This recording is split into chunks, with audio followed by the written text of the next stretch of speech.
Everybody's talking about what President Trump has recently said in an announcement. And if you've been in trucking for any length of time, you've heard announcements like this before. You've heard this time and time over time. Things are going to change. We're going to do this. We're going to do that. Well, let's see what you think about this. Will soon take historic action to get illegal alien truck drivers who are just killing a lot of people. They can't read signs. Many of them are on drugs or alcohol, and they shouldn't be driving these things. And they came in totally illegally, and we don't want them. But we're going to replace them with proud American veterans who are going to take our veterans. We're going to make them. We're going to teach them a lot about driving trucks, and in many cases they know. We're going to say any American who's driven a heavy truck for our military will automatically be eligible for a commercial driver's license. So we're going to get them taken care of. Now I join everybody in saying that veterans need our support for any and all new opportunities. That's great. There's absolutely nothing wrong with that. But I'm interested in something else. Something else probably a lot of us are thinking about and probably want to know. And that is what happens next. Because when you think about it, a lot of promises are being made and what's recently been shown and talked about. If I can get the darn things to show up right. There we go. So prior to doing what this clip just talked about, and before we start pointing our fingers, let's move past this headline and go right to the front lines. See, we can watch the fanfare and we can listen to the song and dance all day long. At the end of the day, if these changes are going to mean something for you and me and everybody in trucking, something has to make them happen. So what I want to do tonight is go over a few things I've seen and a few things I've heard. I want to find out from you what you think about all of this. And let's take and put together everything that's been said and shown and talk about it tonight. I want to hear from you about everything going on here on the front lines of trucking.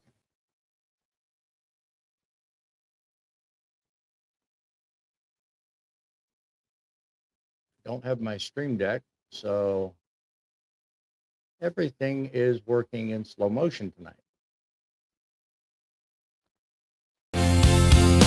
We belong to life, the strength of wrong versus right.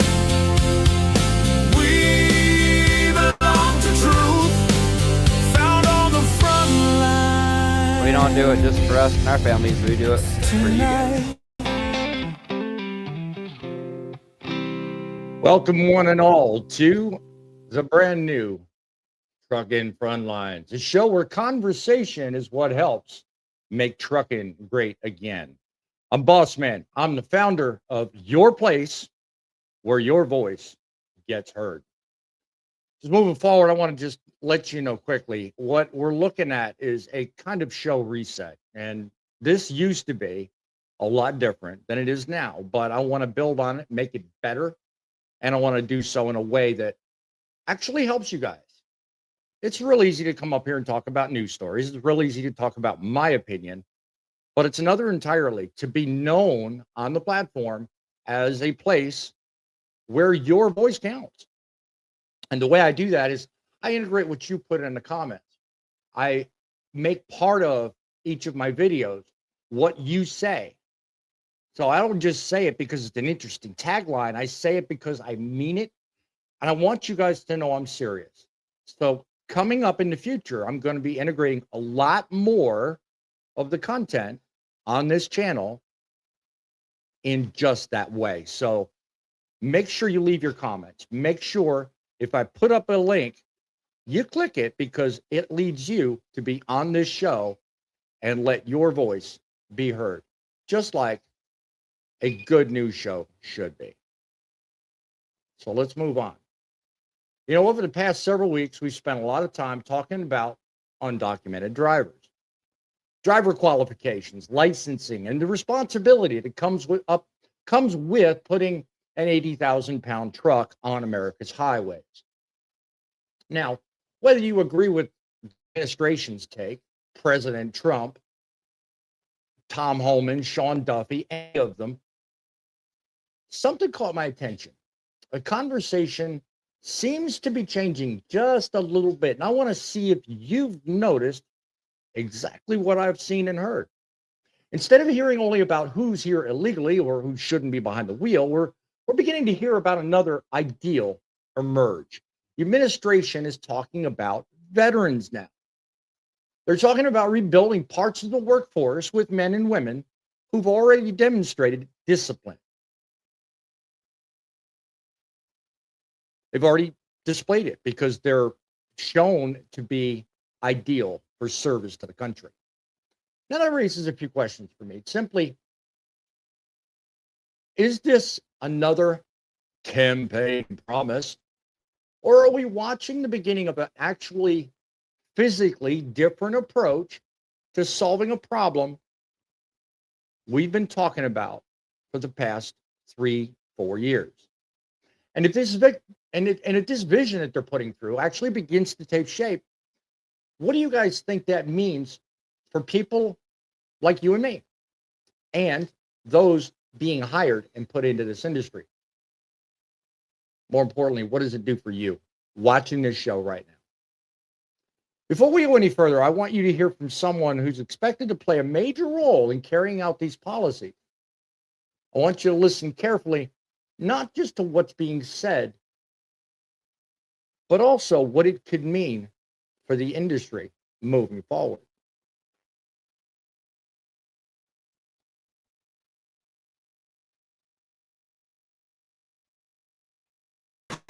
A semi-truck crash involving an illegal alien putting immigrant CDLs right back in the spotlight. Michael Bond, an illegal immigrant from Haiti, was arrested last week for a crash that killed a Pennsylvania state trooper. Bond has been charged with vehicular homicide and involuntary manslaughter, amongst other charges. Now, ICE says it lodged a detainer to keep him in jail. Now, here's what the Department of Transportation said. Department issued a final rule stopping unqualified and unvetted foreign drivers from obtaining licenses to drive commercial trucks and buses. States that operate recklessly and fail to enforce our common sense rules will be held accountable. And if you could pull up call for number 4, please. These are other incidents. I'm just going to put them up on the screen for people to see that have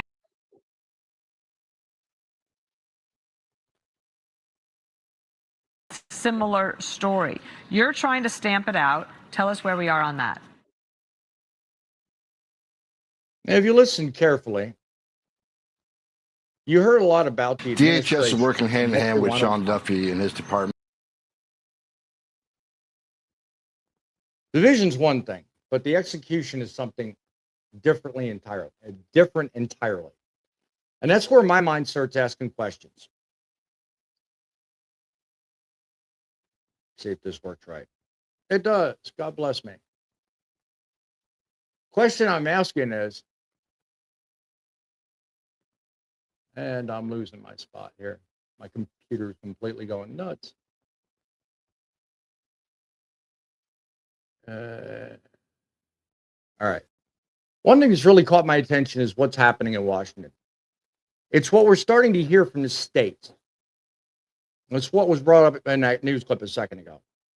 When we're starting to hear from more of the states, it's kind of like highlighted in that clip I just showed. I'm going to play it here in just a minute. Now, I don't know if you're watching and seeing the same thing I am, but if these changes are ever going to really come to reality, they won't happen from a podium or from a news clip. They're going to happen because the greater public wants it to happen. Think about what we've been seeing over the last year or so. More and more states have been arguing that they think their way is better than the federal government. And they're saying it based on the fact that they've got a huge population of people they want to protect. They say it's their citizens. They blanket it with that, when in actuality, there's other things in play. And I want you to tell me in the comments if you think there's any certainty in that. What you think is really going on? Because part of the rest of this news clip I'm about to play, we're going to be talking about is individual states' perspective on why they've done what they've done in the past. And it kind of sets the stage for what I think is going to happen in the future. And that's this whole division between what the definition of a sanctuary state is versus one that's not. So let's bring that into the discussion. Let's wrap this up and see what you guys think. So the problem is we're working very well with red states. Blue states is still a struggle, right? Places like New York, I mean, ICE and CBP can't even get access to the DMV database to run the checks. So, you know, the continuation of sanctuary states, sanctuary cities, you know, thank God, you know, Todd Blanche is suing these cities as they come up, and we got to keep suing them. But we're out there, you know, Dana enforcing law. We're out there looking for these illegal alien CDLs. In the last 5 days, ICE has arrested over 10,000 illegal aliens, which is a record for the agency. Now think about that part for just a moment. Now let's bring this full circle. They start from the states themselves, where drivers are tested, where carriers recruit from, and where enforcement officers should be stopping the problems entirely. That's why I think this conversation belongs to all of us watching. Every one of you watching tonight lives in a different state, and you have a different government. You deal with different licensing offices that all have individual rules that govern slightly different than the state next to you. So let me ask you, where you sit and where you live, what are you seeing?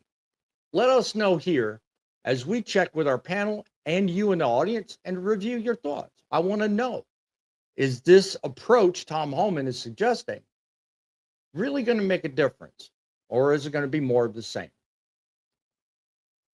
So let's see. Grumpy, realistically and recently,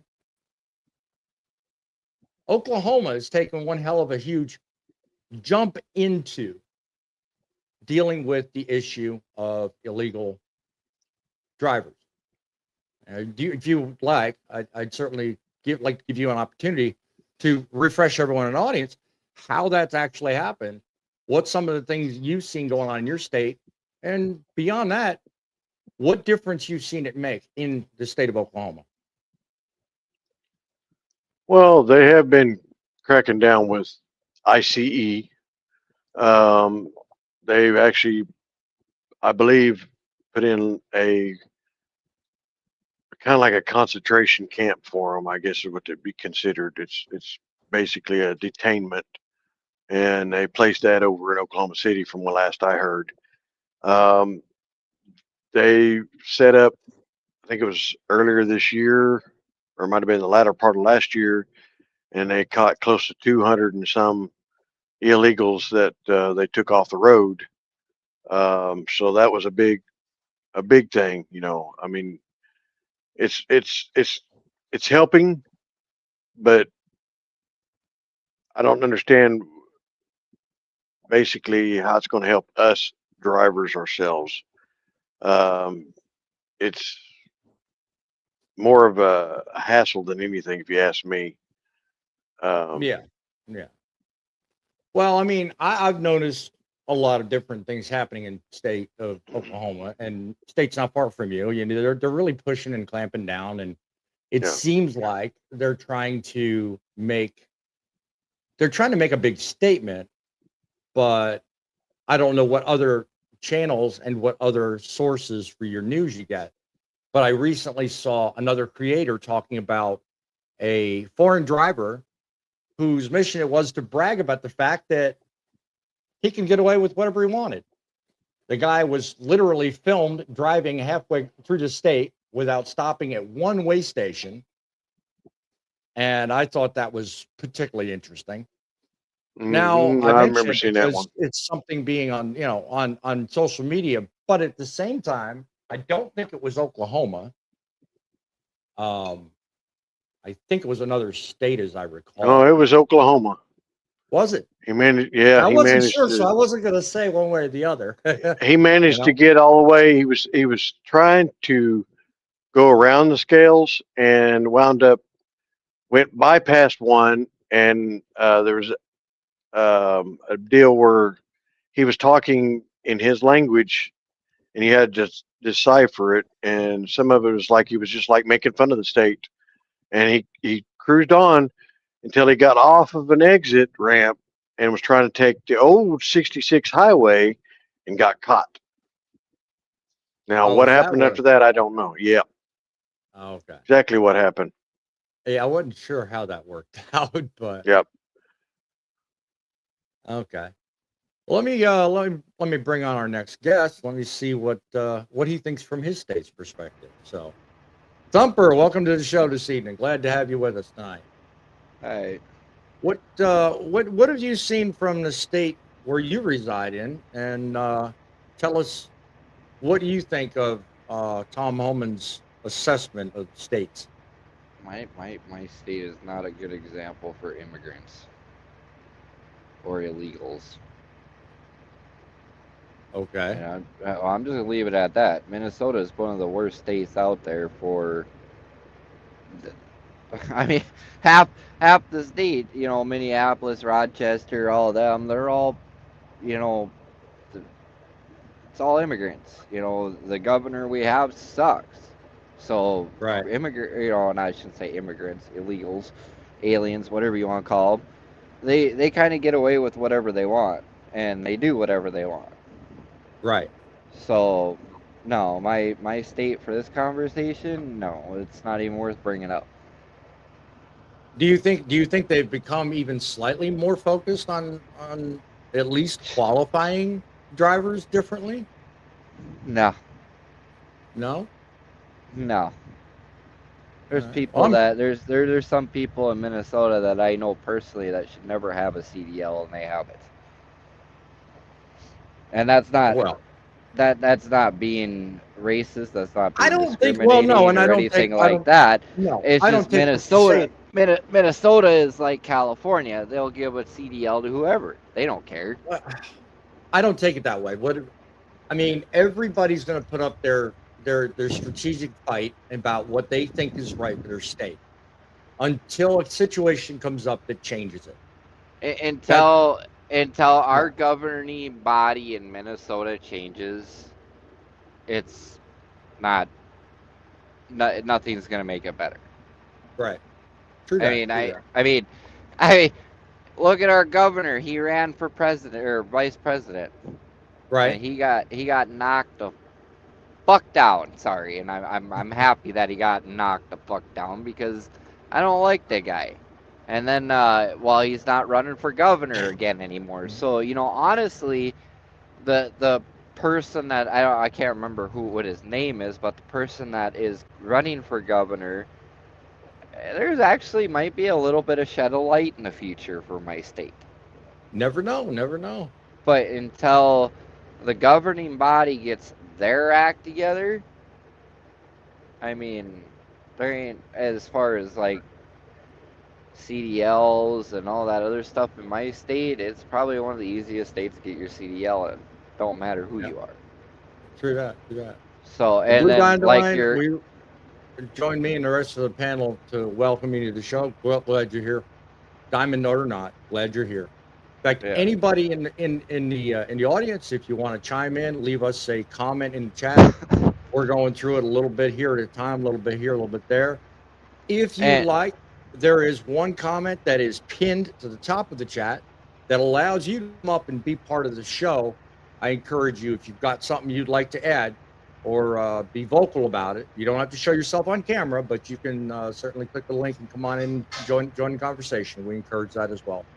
Keep going, Thumper. Go ahead. well, and then to add on to Grumpy's Oklahoma thing and that guy bragging about driving right by the scale. Mm-hmm. Oklahoma will not chase. Oklahoma is a non-chase state. Don't shake your head, Grumpy, because I know for a fact. What they will do is they will send you a $2,000 ticket in the mail for running the scale. I'll just hang back and let you two argue this. They will pursue if they see necessity to. You gotta Because remember, I've seen it I done. hauled a lot of livestock out of that state. Where did I run all the time? Guyman and all those areas. Yes, no. Okay, You know, well, I trust me. The reason why I know this is because I personally never ran the scale, but there was a guy who worked for the company that I do, and he ran the scale, and it was a $2,000 ticket, and if you don't pay it, then yeah, they're gonna come after you. But What's worse than that is they're going to come after the assets that it's associated Well, with. yeah, they caught up with this fella. Like I said, he got off and was trying to take to 66 highway, and he got caught. well, there had to have been more behind it why they went after him, not just for blowing a scale. There has to be more behind it. So Well, Fate, you got admirers, my friend. Toga says, "Oi, oi to you, brother." hi Toga. Toga, we appreciate you watching tonight's show. That's definitely nice to know. We got such a founding cast of people watching. So we're gonna bring one more guest up. He's also in the background. So bear with me, boy. guys. We'll continue Here this goes the show. conversation. No, it's not Fate. Somebody else. Oh, Semi Corey, welcome to the show, my friend. Glad you can make it. Hey, it's been a while. Yeah, I know. Now, I live in an interesting state with all of this. Yellow. I live in New York. So That's where I got my my driver's license back Yeah. in 2012. yeah, see, so I mean, New York is an interesting state because I mean, New York State itself is pretty well conservative, but New York City is absolutely progressive and liberal. So it's kind of like a contradiction clash all of itself inside the state. I want to say something here real quick, if I Go may. ahead, man. Go ahead. Yeah. Corey, your state is like my state.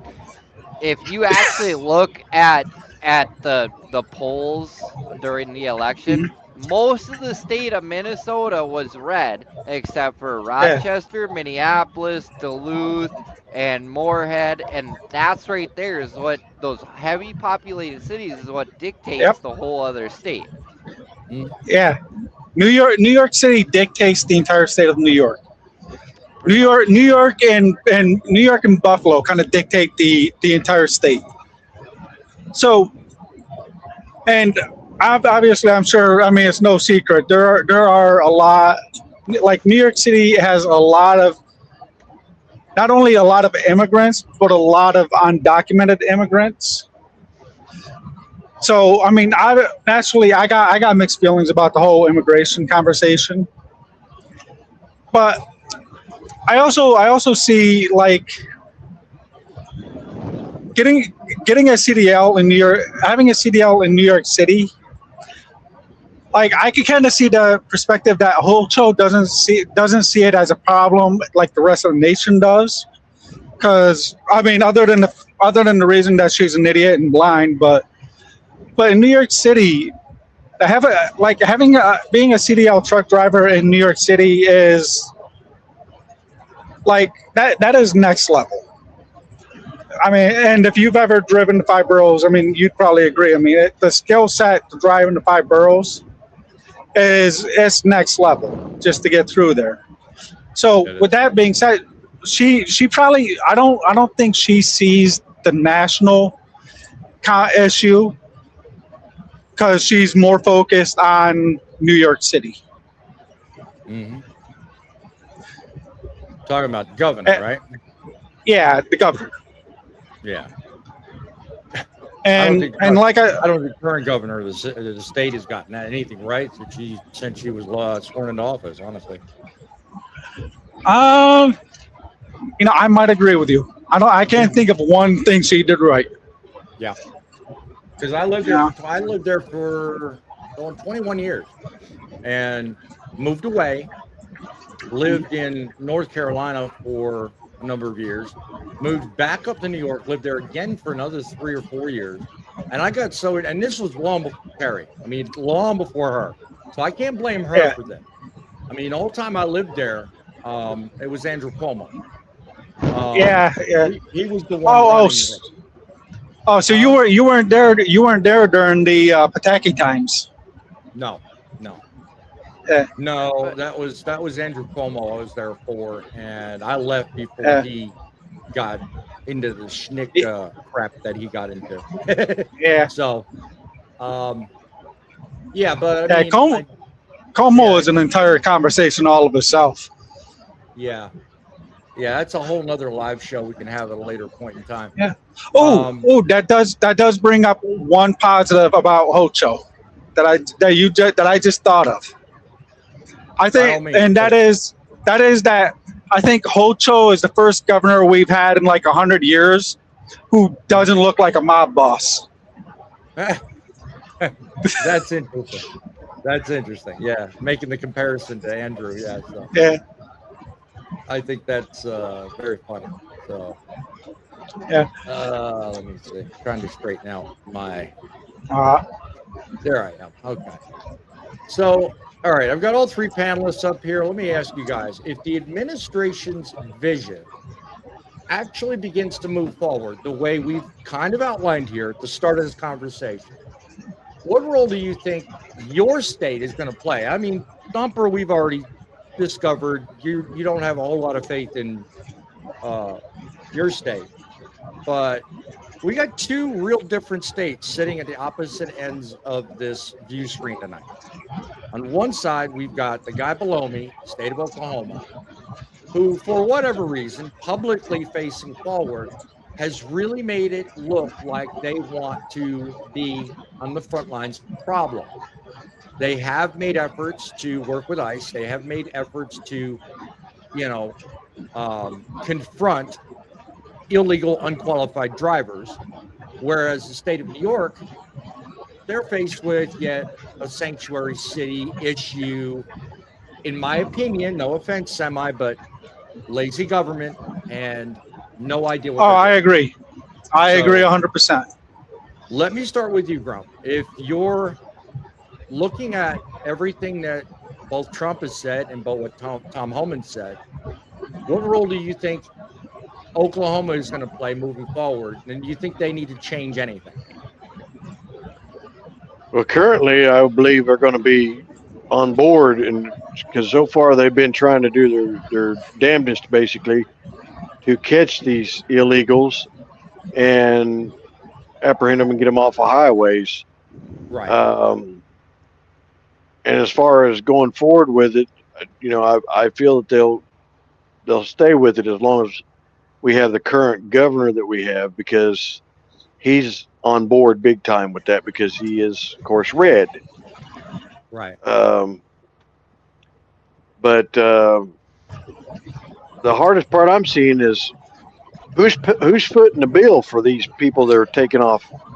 I mean, that's coming out of our taxpayer dollars. Is it coming from our states? Coming from the government itself, or what?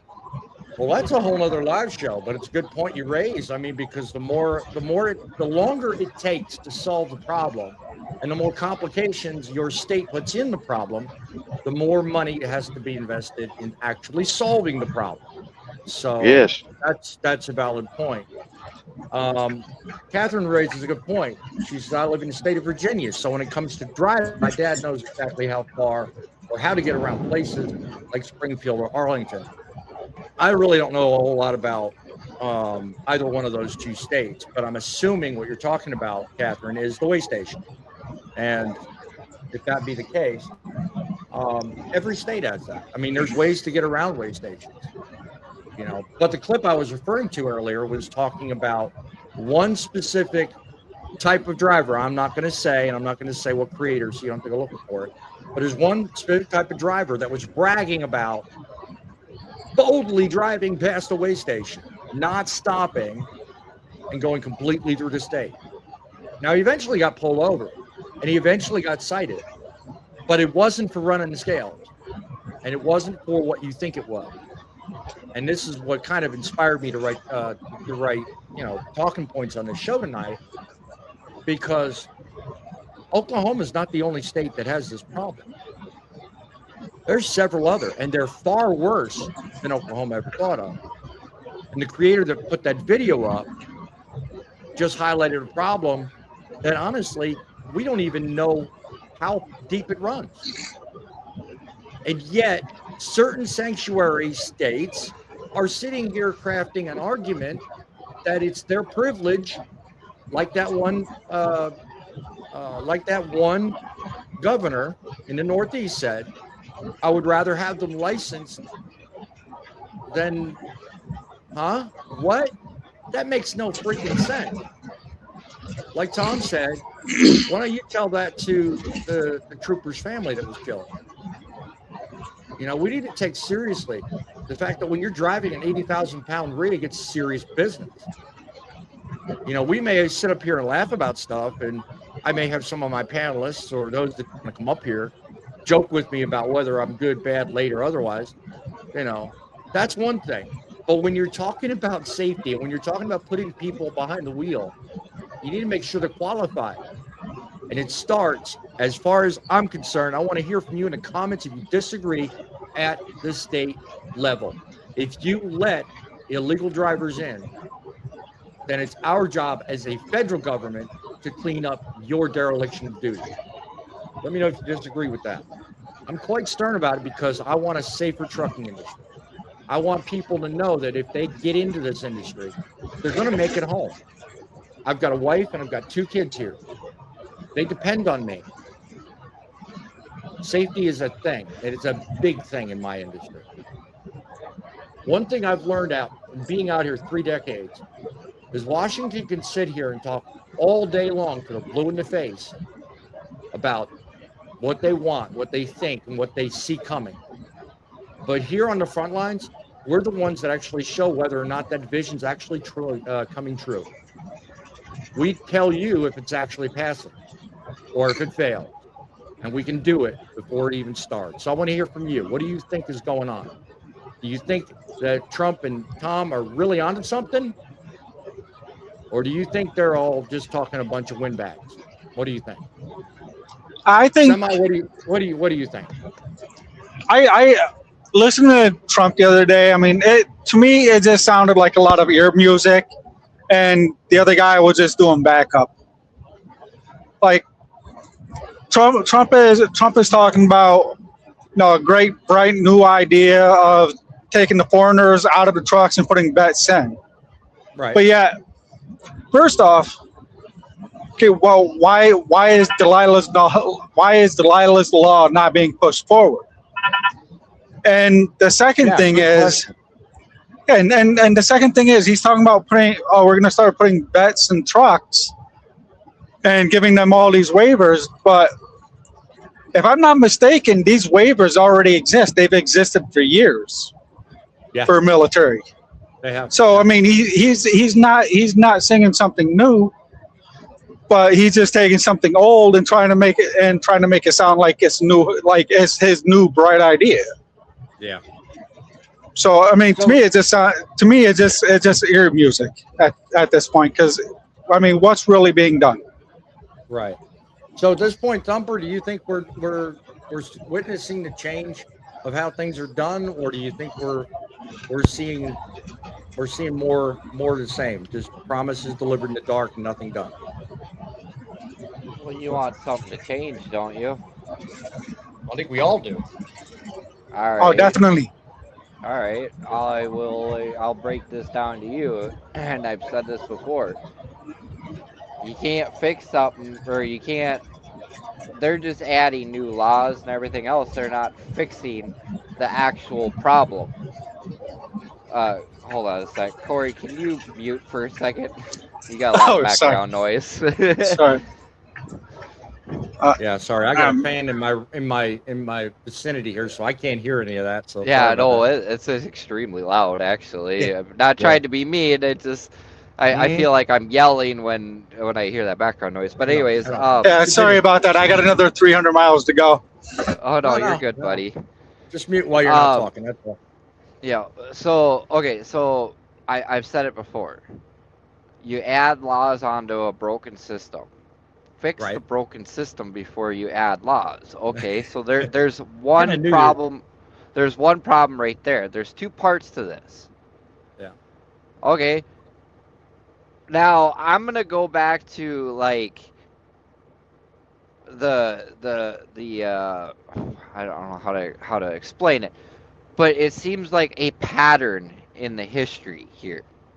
Mm-hmm. You know what you're worth. Grumpy knows what he's worth. Corey knows what he's worth. I know what I'm worth. We expect to get paid that, correct? Right. Blue Okay. Dandelion. Basically, seeing is believing. Amen to Yeah. her. Well So, said.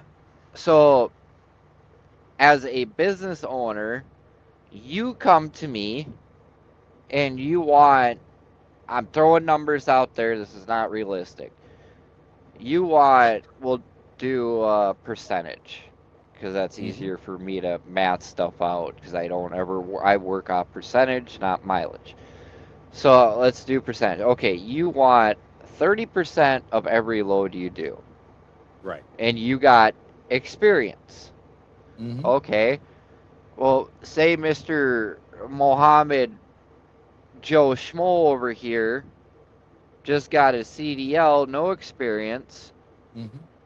but I ask him, what do you think is a fair percentage on to pay for you per load to pay you? And Right. he says 18%. Okay, Okay. who do you think I'm gonna pick with these mega, the bigger mega carriers and stuff? Who do you think I'm gonna pick? I'm gonna pick the one with the least experience and wants the lower pay to put more profit into my pocket. That's the issue right there. Right. Is Exactly. trucking does not have a minimum wage. End of story. No. That. So you want somebody who wants to make blah blah blah amount of dollars a day, who is an American, works hard, has his family to support, and then you get Mr. Joe Schmo from overseas who will take a reduced pay because our dollar's worth more in his country, so in a roundabout way, he's actually making more money than us because he sends all of his money back over there. That's why we have so many illegals in here. Yeah. I mean, if you want to sit here and well, we're going to put veterans in. Okay, hey, I'm all for it. I'm a veteran myself. I'm all for Mhm. it. But trying to get companies to actually hire veterans and actually pay what they're worth versus I'm going to hire Mohammed or Rico down the road or whatever with an illegal who will take half the pay. Mhm. That's the issue right there. It really comes down to money. It does. It does. Yeah. It doesn't matter how many people have their CDLs or how you're going to govern people get their CDLs or anything. Right. The people are going to find a way to work the system to put more money in their pocket and hire people for cheaper. If you have That's true. flat out baseline, a minimum wage for trucking, whether Mhm. it's I'm throwing numbers out there. Don't hold me to this, but say 65 cents a mile that's your minimum wage right there. Right. Or 26% of every load. It's about You're average, gonna I think. Yeah, well, I'm like I said, I'm throwing numbers out Yeah. there. I don't know what Yeah. they are or anything Yeah. like that. I know how much I make. I put food on the table. End of story. I'm happy where Mhm. I'm at. But Yeah. if you had a baseline like that, I think that would eliminate a lot of the issues we are having. But then it all goes back to rates, because if you're paying this person X amount of dollars, but this person's going to do it for cheaper. So it all comes down to money. Our issues in this whole industry Well, is it's a money. double-edged sword. The more you It pay, is. you know, things change. The less you pay, things change. So Yes, and that's the way it is. Fuel Yep. prices go up, the Yep. rates go up, fuel prices go Yep. down, the rates go down. But it seems like in order for them to go down, or for hold on, let me rephrase that, not go down. When fuel prices go up, it's harder for us to get the rates to go up. But when they come down, fucking snap of a finger, they go down.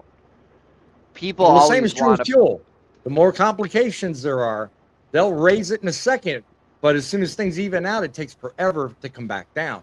So It the is. same is true on both ends of that economic scale you're bringing up right now. So you It gotta be is. careful. But It is. but everything revolves. It all revolves around, the whole thing is mega carriers or whoever. Hold on. Let me use a really good example. Well, let's not get too distracted now. The No, no, no, no, no. states are the issue. You're starting I to know. I know. drift. No, no, no. I'm not trying to, because Yeah. yes, like I said, I Yeah. understand what everybody's trying to do, but Yep. the root of the problem is, like, a good example during COVID. Everybody's like, rates were awesome in COVID, this and that. Well, I'm gonna tell you this right now. Okay, I'm gonna do this much for it. I need to make this much for this truck. Well, then I can't read it. I'll read it for you. She says all companies will try to get labor as cheap as they can. Have had a company ask what pay I'd like, and have gotten smarter and smarter and said what the position pays, the experience, what the position pays for the experience I have. Basically, Yep. she's saying most people, and she makes a valid point, most people are starting to smarten up to the very tactics you're talking about. So, Mm-hmm. Well, that's just like me with running across trying to find other jobs besides trucking. A Yep. lot of them I've went to say I'm overqualified because I would require more pay than they could afford.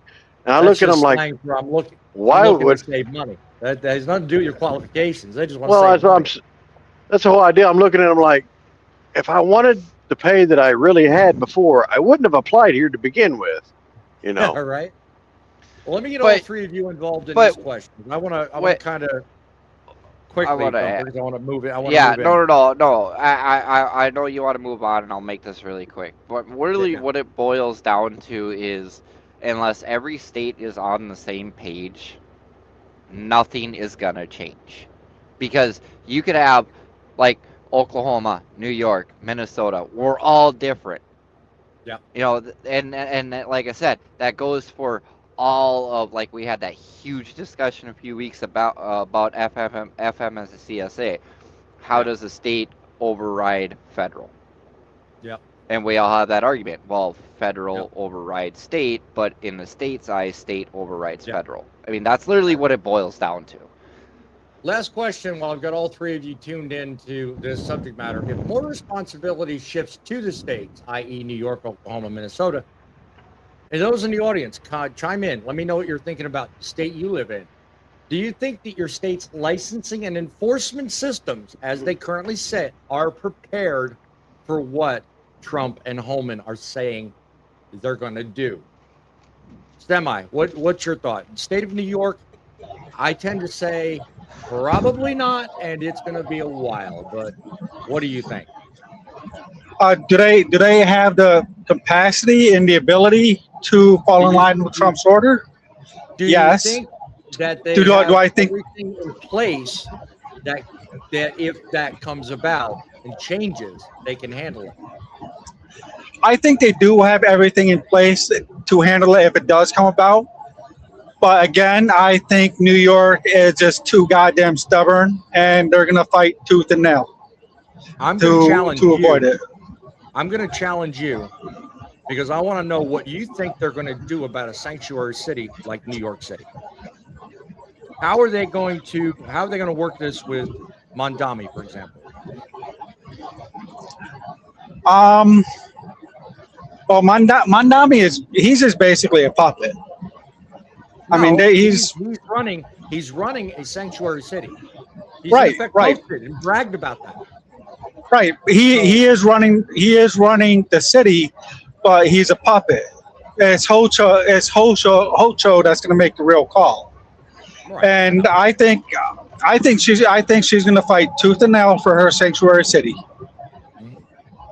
And you know, I mean, what money be damned, she's gonna fight it all the way to the end, just out of spite, just because that's what she's going to do. But Look, do they have everything in place? They do. Thank you, Phil. I appreciate that.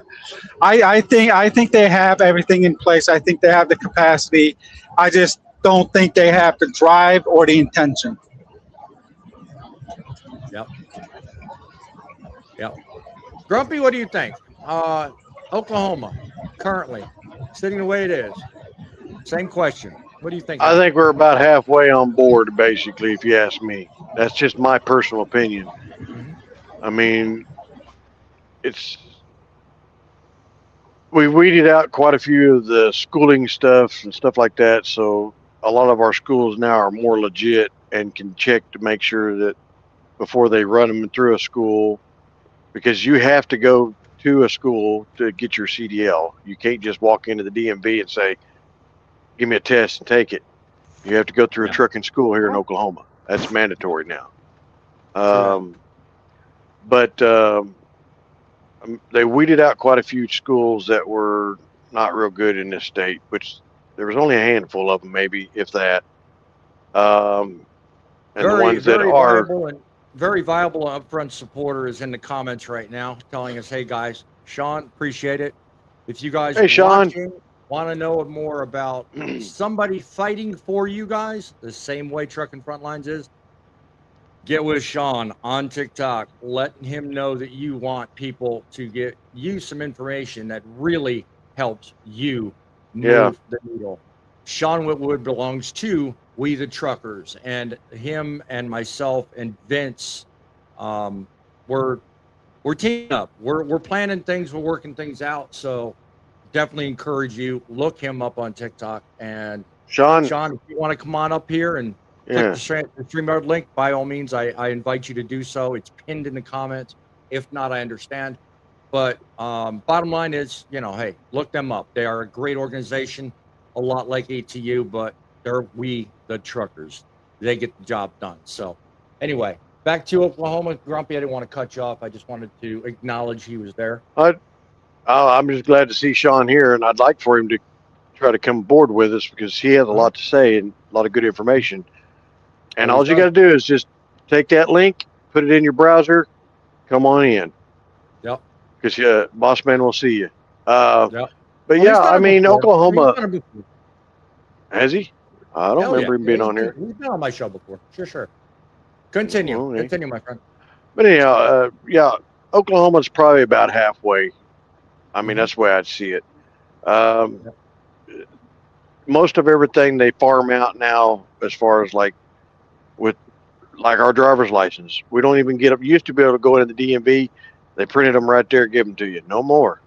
They print you a piece of paper. You hold on to that piece of paper until your license comes in the mail, which since they come from somewhere up north. And so that's what I'm saying. They're about halfway probably on board is how I look at it. So you know why they do that? Why is that? We had too many people that were counterfeiting. Well, no, not just that. So actually, technically, Minnesota does this too. And when I moved to Minnesota from North Dakota, I had to retake the driving test and I had to retake the written test, which was weird that they had to do that, but that was their requirements. But now they've gone away with it. But the reason why they do it, and I asked them why they do this. They're like, yes, you passed and everything. You have a temporary legit license, which is that piece of paper. Right. And then what they do is when it's going through the office in your state, they review everything. They do your background and everything for your driving record to see if you actually qualify. So, yes, you have that piece of paper saying that you could drive, but that piece of paper is only good for 30 days. So you technically have a 30-day license Right. until it gets passed through the state. So they do a background and stuff like that too. So, you know, you even though you went and did all that stuff, you got your piece of paper saying that you got it, but you still have a chance of not having a license in 30 days. Yep. Right. So that's why, and I've actually starting to notice that there are more and more states that are starting to do that. Right. Let me move on briefly. Let me advance the conversation a little bit here. One part of Tom Homan's interview that caught my attention, I don't want to rush past it. He talked about the idea that some state leaders have indicated that they'll continue supporting driving privileges for certain undocumented individuals. I referenced this a short time ago. And they said they're going to do that despite and regardless of the changes at the federal level. Whether you agree with that or not, you got to really think there are some real stubborn people. And that state isn't the only one. We're talking as many as, I think, 26 different states. Or the number may be 23. I'm not completely 100% on the number. But that's the amount of cities or states with sanctuary cities in them. Now, whether you think that's right or not, it raises an important question for everybody that does work in trucking. Because when you're talking about an 80,000-pound vehicle, that's purely public safety at work there. That's less than half of the country that has their leg in that sanctuary city argument. If one level of government says one thing and another says something different, where does that leave the people responsible for licensing, enforcement, and everything else that goes on inside of trucking? You and I, we need to know what the rules are. We watch shows like mine to figure things like that out. Major media, news networks, all that.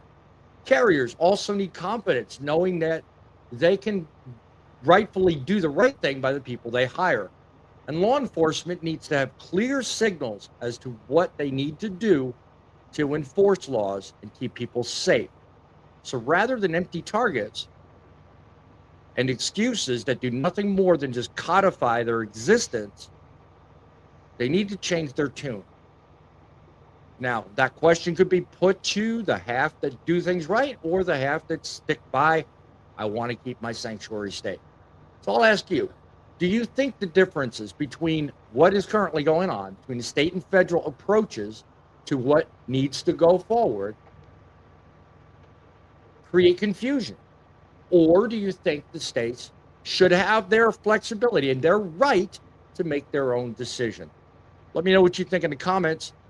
Tell me, Grumpy, what is your position on what I just brought up?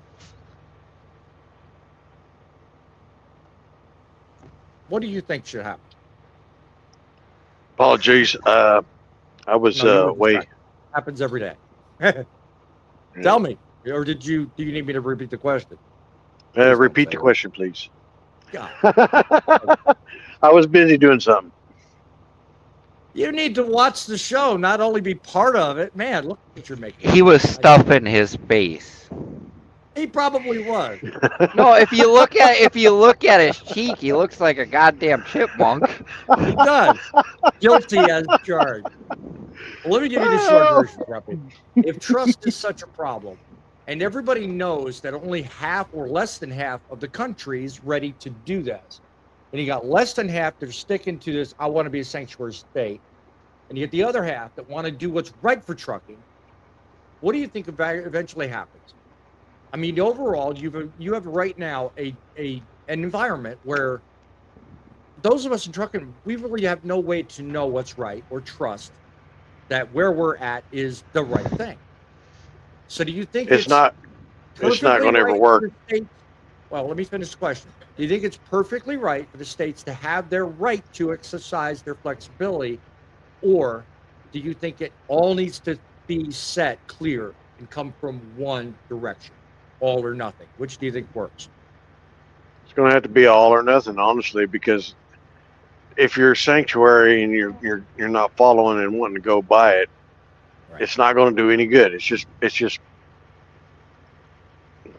how can I say this? Well, it's not so much what you do when you're driving through it, but it's how you get in the business to start with.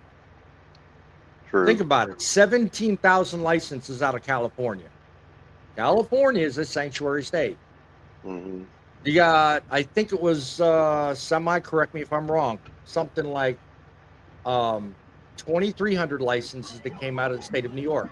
Once again, a sanctuary state, but I think that number was a little higher. maybe it might have. I'm trying to run with a theory here, and the theory is those states that don't have sanctuary practices generally tend to churn out less licenses that are fraudulent and questionable than those that do. You see what I'm saying? I don't know if do you agree with that, Semi, or do you see that different? If I remember right, Texas did, which is a Republican state, non-sanctuary. They had a number of CDLs that were not up to par. So even though sanctuary cities are like the big problem, it has been nationwide all around. Well, I thank Sean for joining the TIB membership. Very smart thing you did. I appreciate the support there, my friend. Which brings me to something real quick. Semi, don't want to cut you off, but just wanted to mention, if you want to support Truckin City and you want to help us advance the ability to have others here, exactly the style show you're hearing tonight, join the PIB Nation. For your support, you will get advance access to videos sooner than anyone.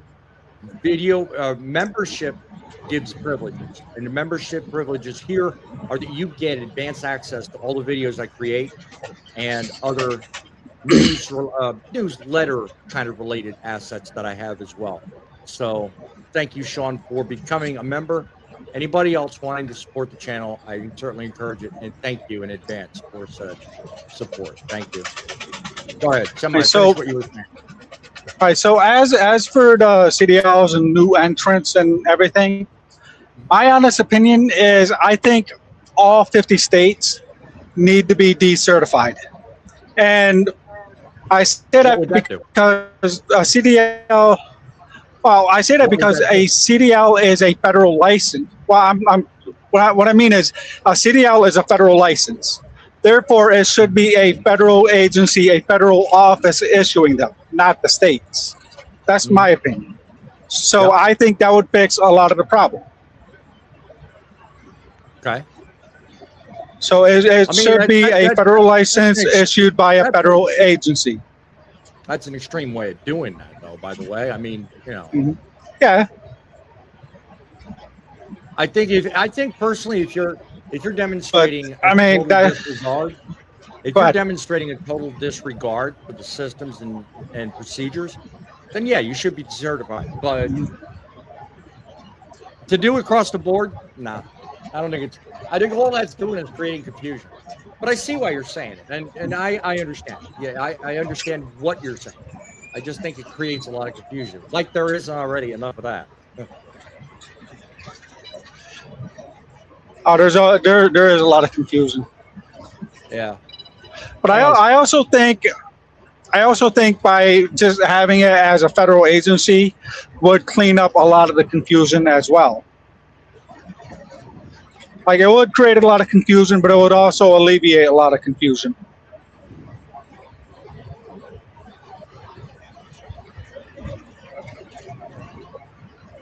Sorry about that. Slight distraction. So, I mean, really, when you think about it, now let me go back to the first question. I mean, should states, and I'm going to address this to you, Thumper, Thumper, because everybody else has had their piece. Do you think states should have the flexibility to make their own decisions, or do you think this should just be something left up to one agency, like, for example, federal government? Well, we're sorry. Biden? Boy, where are you going? Yeah, no, I'm not feeling good. So we're okay. Commercial trucks are governed by FMCSA. But like I just said earlier, every state. Sean, you were just up there. I was going to bring you up. You disappeared. But like I said, the states feel like There you are. the states feel like they can Hold on, man, guys. overrule the federal government. So Yep. that's our issue right there. Is one Right. state says they can do this, one state says we can't do that, this and Yep. that, but then FMCSA says we can do this. So Yep. until that's two back- fixed, Got 2 backstage, so wrap up real quick for me. yeah. So if once that gets fixed, then yeah. So my honest opinion, if we're federal regulated, the federal needs to deal with CDLs. Yeah. Sean and Fate, you guys are backstage. I'm going to bring you two up momentarily. I want to say you guys got good timing because I'm getting into some more pertinent questions. So glad to have you guys be part of this. Let me catch up on the comments real quick. I'll bring you two up. Look, it's been a bit of time. Oh, talking to Tolga. Good evening, everybody. Let me see. What are we doing here? You're really, yeah, yeah. I got Fate fired up. You'll see that in just a minute here. Hang on a second. Well, no time like the present. I don't want to ignore comments, guys. So let me just glance through them real quick and make sure that we don't have anything missing. Let me see. This was one from Cheap Freight Hauler. Welcome to the show. Glad you could join us.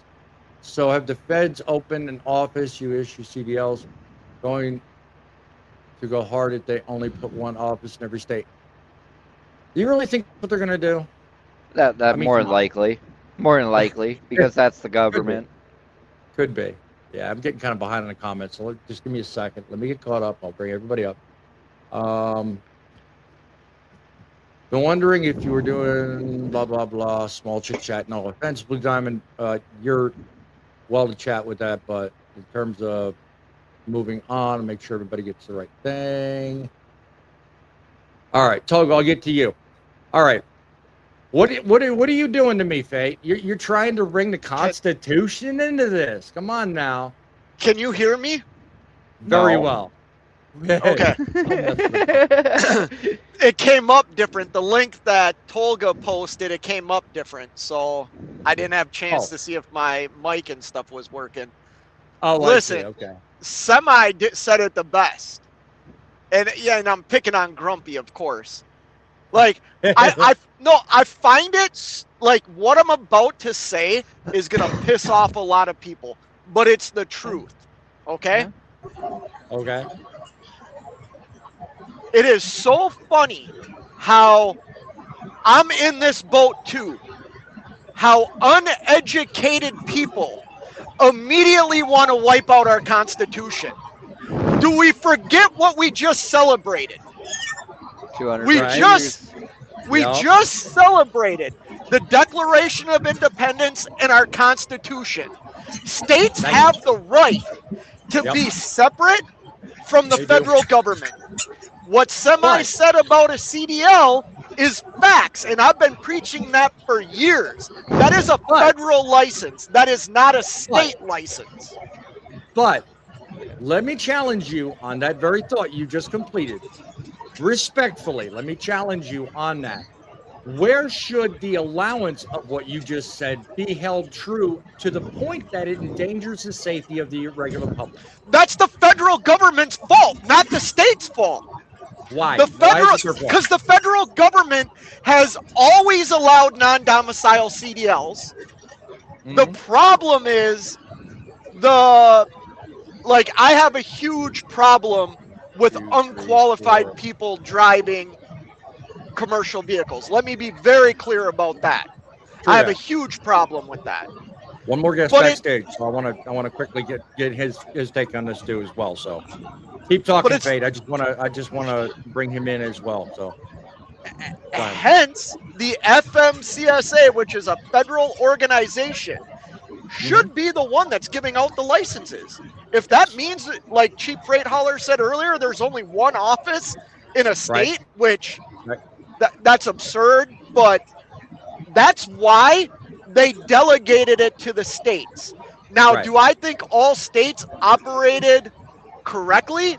No, I don't think they did. but that Right, doesn't okay. mean we wipe out like we got to stop with this idea of just getting rid of stuff because it's our Constitution. We can't do that. True that. True that. Our Constitution allows immigrants to come here. It Right. allows us to be a melting pot.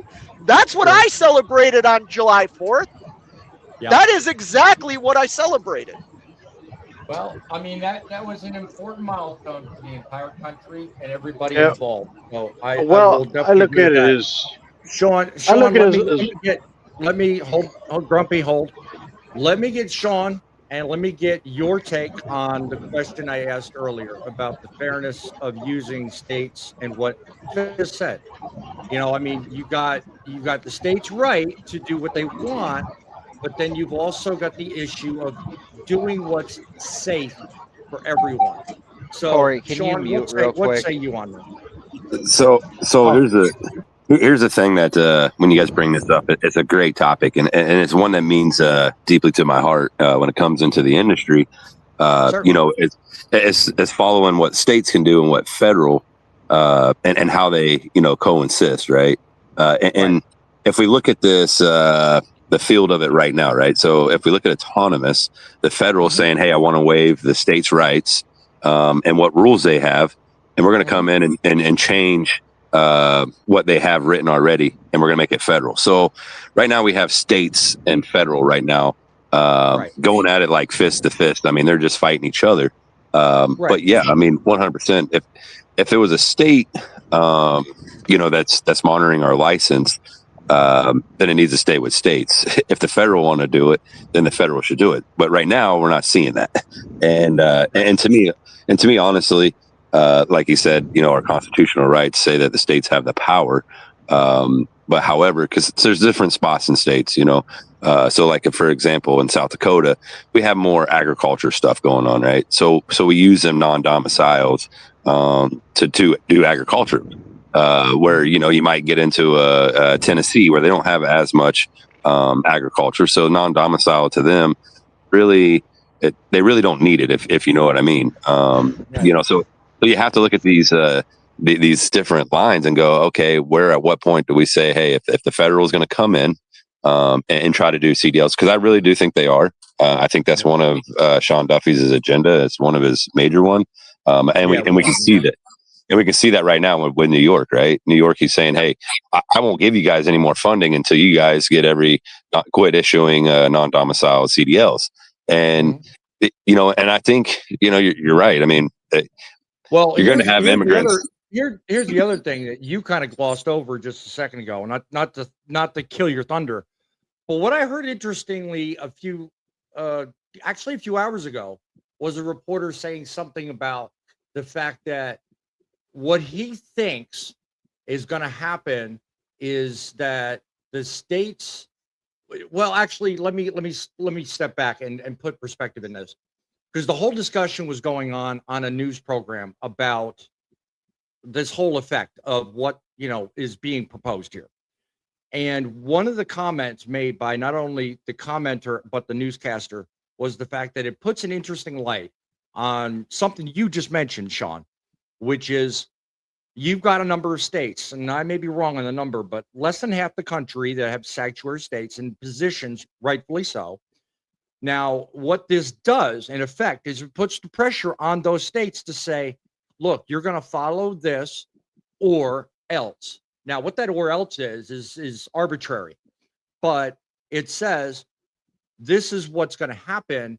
And it should be interesting to see, and this is what the newscaster was saying, not my opinion, but it should be interesting to see what happens with what goes on with these rules they're putting, because that will make the sanctuary states put up or shut up, basically, because you've got everybody now with just whatever they want to do in terms of let's get these guys in the business. They're not qualifying them, not training them correctly, and they're not vetting them. So that's what everybody's concerned about.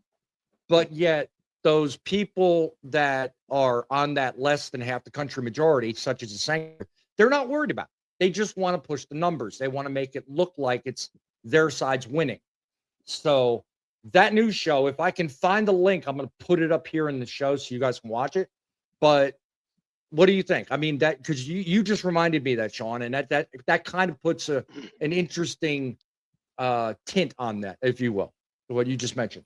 Yeah. So I mean, at what we're seeing this being played out right now is who wants control? Who's going to take it? Is it the federal or is it going to be the state? And I think they're using autonomous to get that kind of control back, you know? So you kind of got to, when we talk about this, you kind of got to watch the whole, everything. You got to watch everything. Yeah, everything, you know, and I have a feeling that it's where we're going to go. I mean, you guys talk about training and stuff. I mean, if we look at these new, we've almost made it to where anybody can drive. You know what I mean? We can't get them to think, but they can actually get in there and turn the key on and wait for their air pressure to build up, and they can go down the road. Yeah, they can perform basic functions. Let me get Fate in here because he's had his hand up. He wants, I guess, to engage you here. Go ahead, Fate. It's not the state's responsibility. And why is that? Like, it's the federal government's responsibility. Like, we need to take a step back and realize they delegated, the federal government has delegated things to states. Now, am I saying states are doing everything absolutely, crossing every T and dotting every I and doing everything absolutely correct? No, they're not. But that's the federal government's responsibility to check to make sure they're doing it. And the federal government has dropped the ball. I'm not blaming this administration. I'm not blaming the last administration or Trump, even Trump's first term. This has been a decades-long problem in this industry. And we've lost, I think I'm sorry, I don't know who was just talking. He's 100% right. The federal government is stepping in, telling states that they can't make certain laws to stop, like, autonomous vehicles. Right. You know what I mean? I've got one. That's a power play. Okay, I've got one guest in the background. So, Sean, hold your thought for a second because I know you two want to engage each other. Semi, I'm going to let you go because I'm starting to get a full panel here. Is there anything you want to add to this before I cut you off? Well, another thing that Sean touched on, like in South Dakota, he stated like they have a lot of agriculture and they have a lot of non-domiciles driving trucks for their agricultural sector. Right. And I think that in situations like that, those non-domiciles, even if they're going to drive semi-trucks in South Dakota, then they should be state restricted. Right. They typically are. They typically are, yeah. Because they'll even allow underage people to drive. Yep. All right, Sammy, I'm not cutting you off rude, but you know, I'm keeping the momentum going, and there's obviously new interest. So, join us next week, this time, and we continue in the comments. I'll be looking for yours as well. Thank you for joining the show tonight, Semi. All right. God bless you. Keep it rolling, my friend. I'll try and sign up. I'll try and drop in next week too. No, not a problem. Always do. We welcome you every single time you come in. Want to bring new blood in here. This is a name I haven't seen. The others on the panel might know who he is. Jesse Owens, want to welcome you to the show, my friend. Welcome to the front lines. You're on, my friend. You got anything to add to this? So long. Okay. No, I'm going to keep them on. Sean, you and Fate were talking about states, so by all means, continue.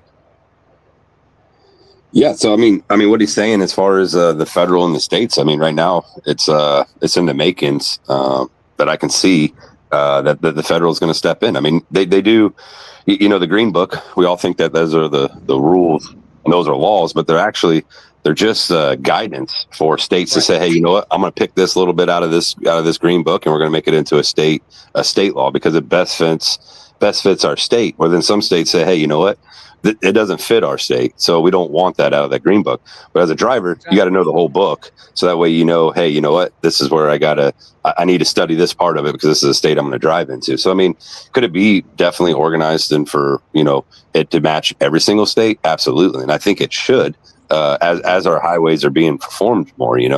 I look in certain states where they have weight limits. I mean, we got enough technology now that there shouldn't be really weight limits for frost laws. Let's just build better roads so that way everybody can drive up and down them roads when they need to. So or Sean, the as we Sorry, see I'm not in North hearing Dakota. anything. I heard. I'm sorry. Is that Jesse? I'm hearing your audio, Jesse. Can you hear me? Yes, we Yeah. can. Yes, we can. Yeah, we'll come back to you here just a second or so. When we started out, I couldn't hear you, so I just moved on. What were you saying? What were you saying, Thumper? Well, like he said, the frost laws, or how about what we've been seeing in North Dakota the last week and a half, where it's been getting so hot and the roads are buckling. I can't hear anything. All right, Jesse, what She happens needs sometimes do you have an Apple? If you have an Apple product, you might want to just back out and then hit the link again and come back in. Because sometimes your audio is changed when I change panelists on the show. So you might want to try that. So try leaving the show and then coming back. Or Chief turn Freight YouTube Hauler. off. That could be true too. When Chief Freight Hauler says, when the feds start requiring fingerprints and background checks for hazmat endorsements, I could renew my hazmat at my local DMV, but had to drive 150 miles away for an office. Yeah, that was his earlier comment. So yeah, but I think what he's misunderstanding though. See, the federal gives money out to the states, right? So when we pay our fuel tax and all that stuff, they give that money back to the states. So for them to have a federal building at each DMV office, that's just a line of a tax saying, hey, we can't do that, and we need to only have one building in each state.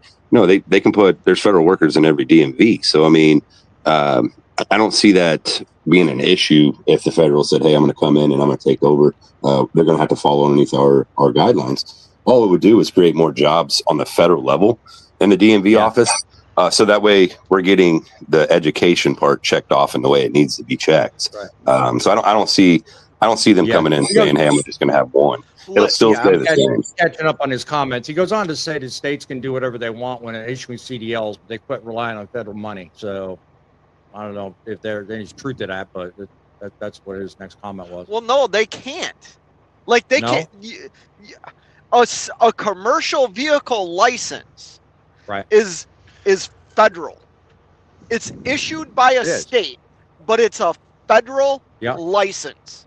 So a state can't just without there being what's the term I'm looking for? Like when you apply for your CDL, somewhere along the chain that gets delivered to a federal person. They're the yes, it has to. Yeah. And it's not. It's like a state has a right. Like I stated earlier. What I think is interesting, though, not to cut you off, but what I think is interesting, though, is the whole dynamic that's trying to be insinuated here. And Sean hasn't said a whole lot. And I'm not talking about you, Sean. I'm talking about Sean Duffy. Sean Duffy hasn't really said a lot. Tom Homan's been public. Trump has been public. But I think what they're trying to do is they're trying to exert public pressure on those states that have sanctuary cities. And they're trying to make it look different than it really is. I mean, when you think about it, there's some truth there. So do you think there's more going on than what we're publicly seeing? In other words, do you think this is an attack against sanctuary cities? What do you think? Just based on what I heard. Well, yeah. I wanted to do you first because of what you just said. So go ahead. Yeah, so I can agree 100%, right? It's definitely an attack. You know, when they're saying, hey, we're going to hold your money back, that means that is a sign of saying, hey, you're going to do what we want you to do, or you guys ain't going to have any funding anymore. So, and you're right. If you look at them, they're all sanctuary cities. saying, "Hey, you got to get on board with us, right?" So, can they use CDL? Absolutely. Look at, we're a $1 trillion industry a year. So, how much money are they getting? I mean, we're looking at Kentucky, right? Kentucky just when fuel prices went all the way up, the governor said, "Hey, you know what? I'm going to take the fuel tax off to keep it cheap for you." Yeah, it was over $400-something million in a month that they distracted. So, if you go to a sanctioned city and you say, "Hey, you're going to lose $400 million," and that's Kentucky's not a big corridor, no means. So if we look at them, Chicago's and the New Yorks and the sanctuary cities, California, how much are they really getting in fuel tax? You know what I mean? So yeah, if you took that away from them, that's a big, powerful sign. And we've seen it over the years, over decades, that if you want to, everybody always uses truck drivers to get what they want, right? I mean, there's, for example, when everybody went to every politician out there, to the degree you're talking, yes, you are so right. The federal government, and once again, I know I'm going to piss people off by saying this, and I'm okay with that. Fake, you I've been quiet too damn long. I have been quiet, and I listened to Rage Against the Machine today, and stuck my middle finger up and thought, you know what, it's time to have a voice. I need to put more Trump. I need to put more Trump thumbnails on my show. It's not just Trump. That's the thing. I'm not hating on just one administration. What I'm trying to see is the control factor that the federal government, in my eyes. Yeah. Now I know this might be a little absurd, but it's waging war on states. And we have people in this panel that just said, oh, get rid of our Constitution. The states, the federal government. Who said that? Who said that? I didn't hear that. Grumpy said it. Grumpy said it in a less dramatic way than I just did. And that's why I came in.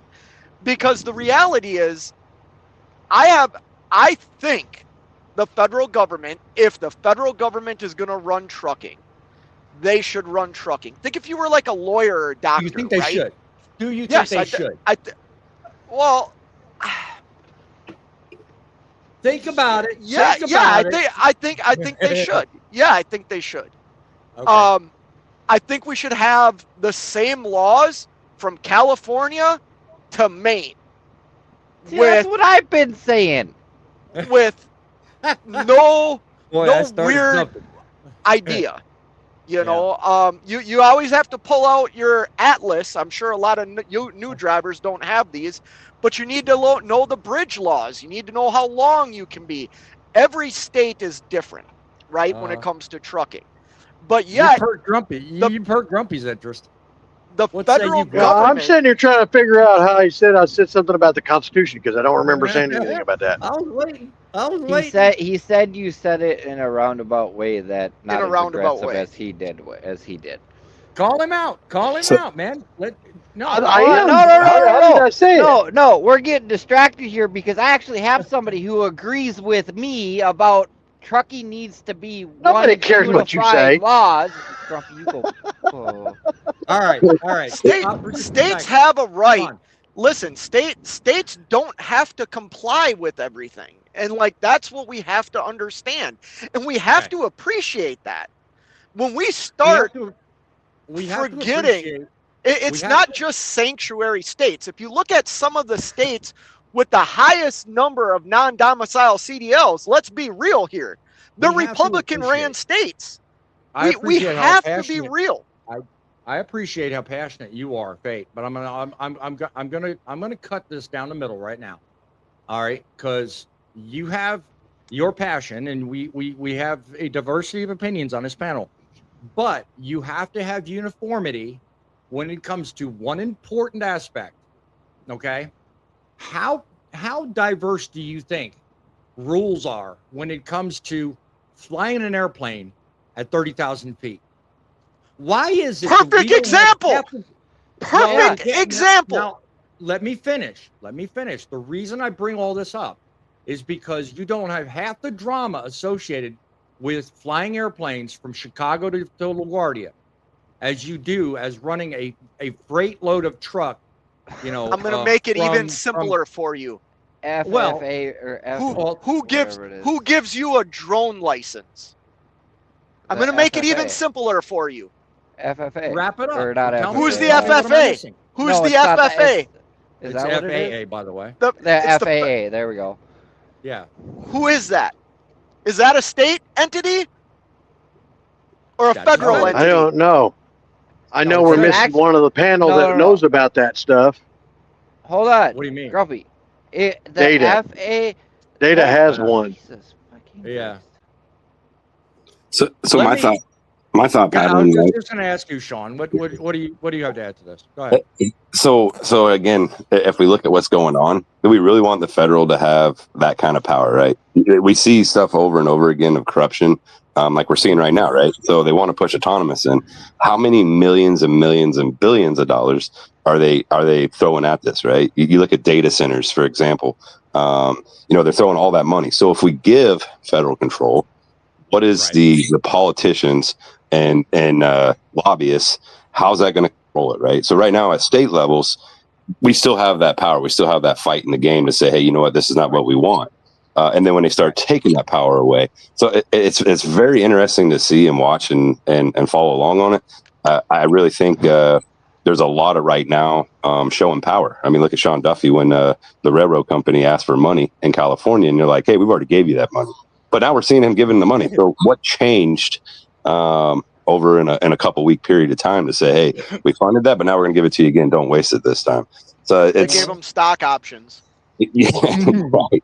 Just Right. follow suit with the current One- administration. I mean, Mhm. get rid of all drones and have your son start a company in America, and those are the only drones now that are allowed in America. I mean, Yeah. the Okay. corruption. Prop for DGI. Let me give Sean, or let me give Jesse Owens a chance to chime in. Jesse, are you able to hear us any better than when you first showed up? I'm so sorry about that. Can you hear me now? I can hear you fine. I want to give you a chance to chime in and say your piece on this show. Welcome to the show.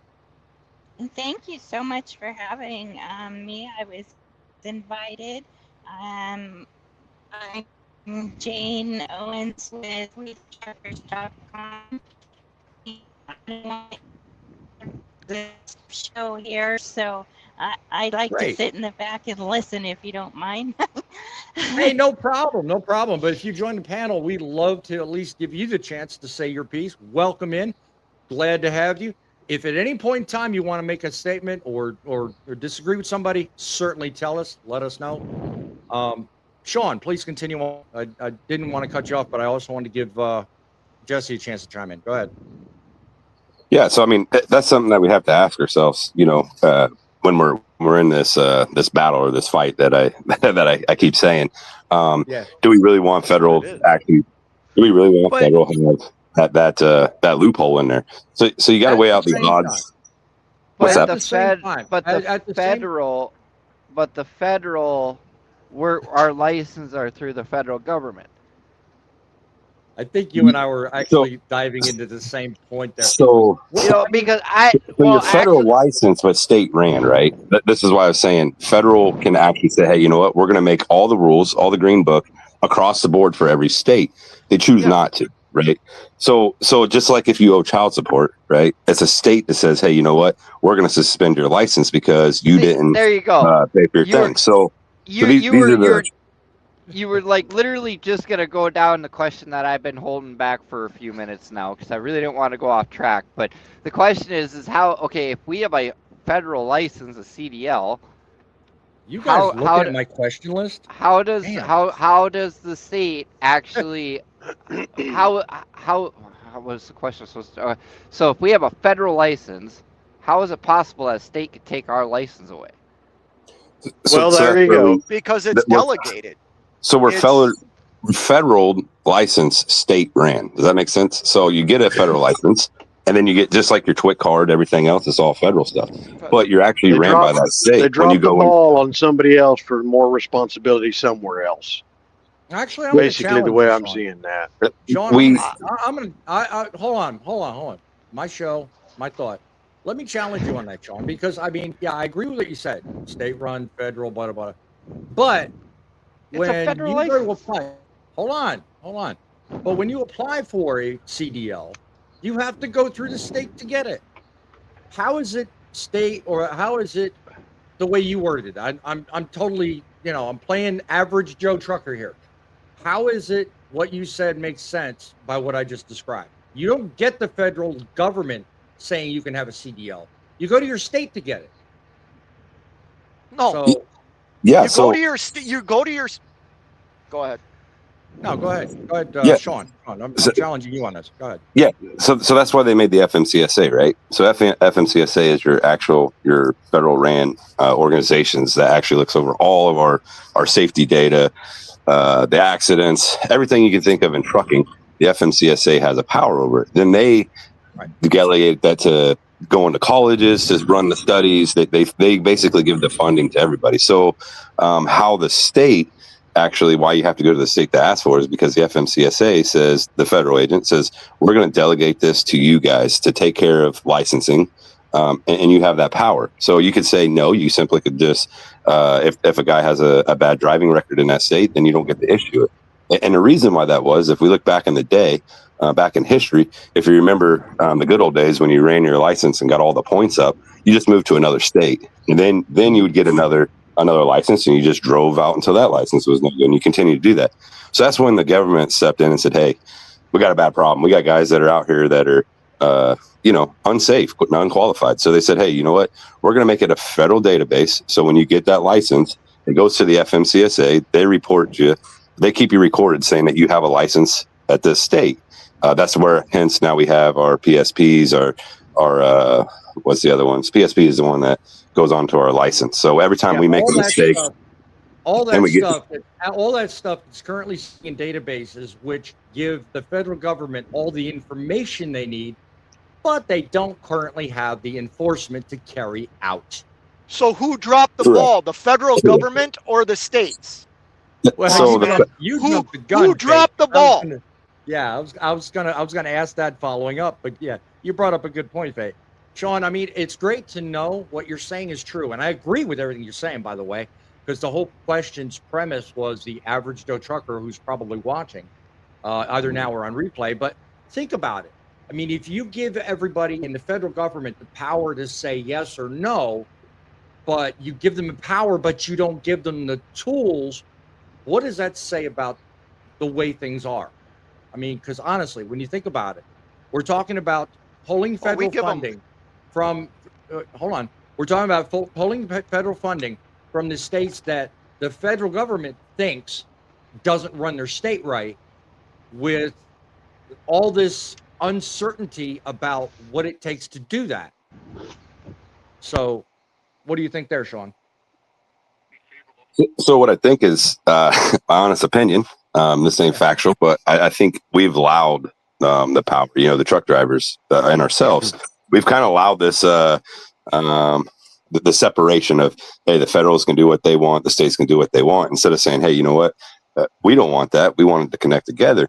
And they've used, and when I say the federal they like to hide behind certain words like safety, right? And they say, oh, well, this is unsafe. We're going to step in there.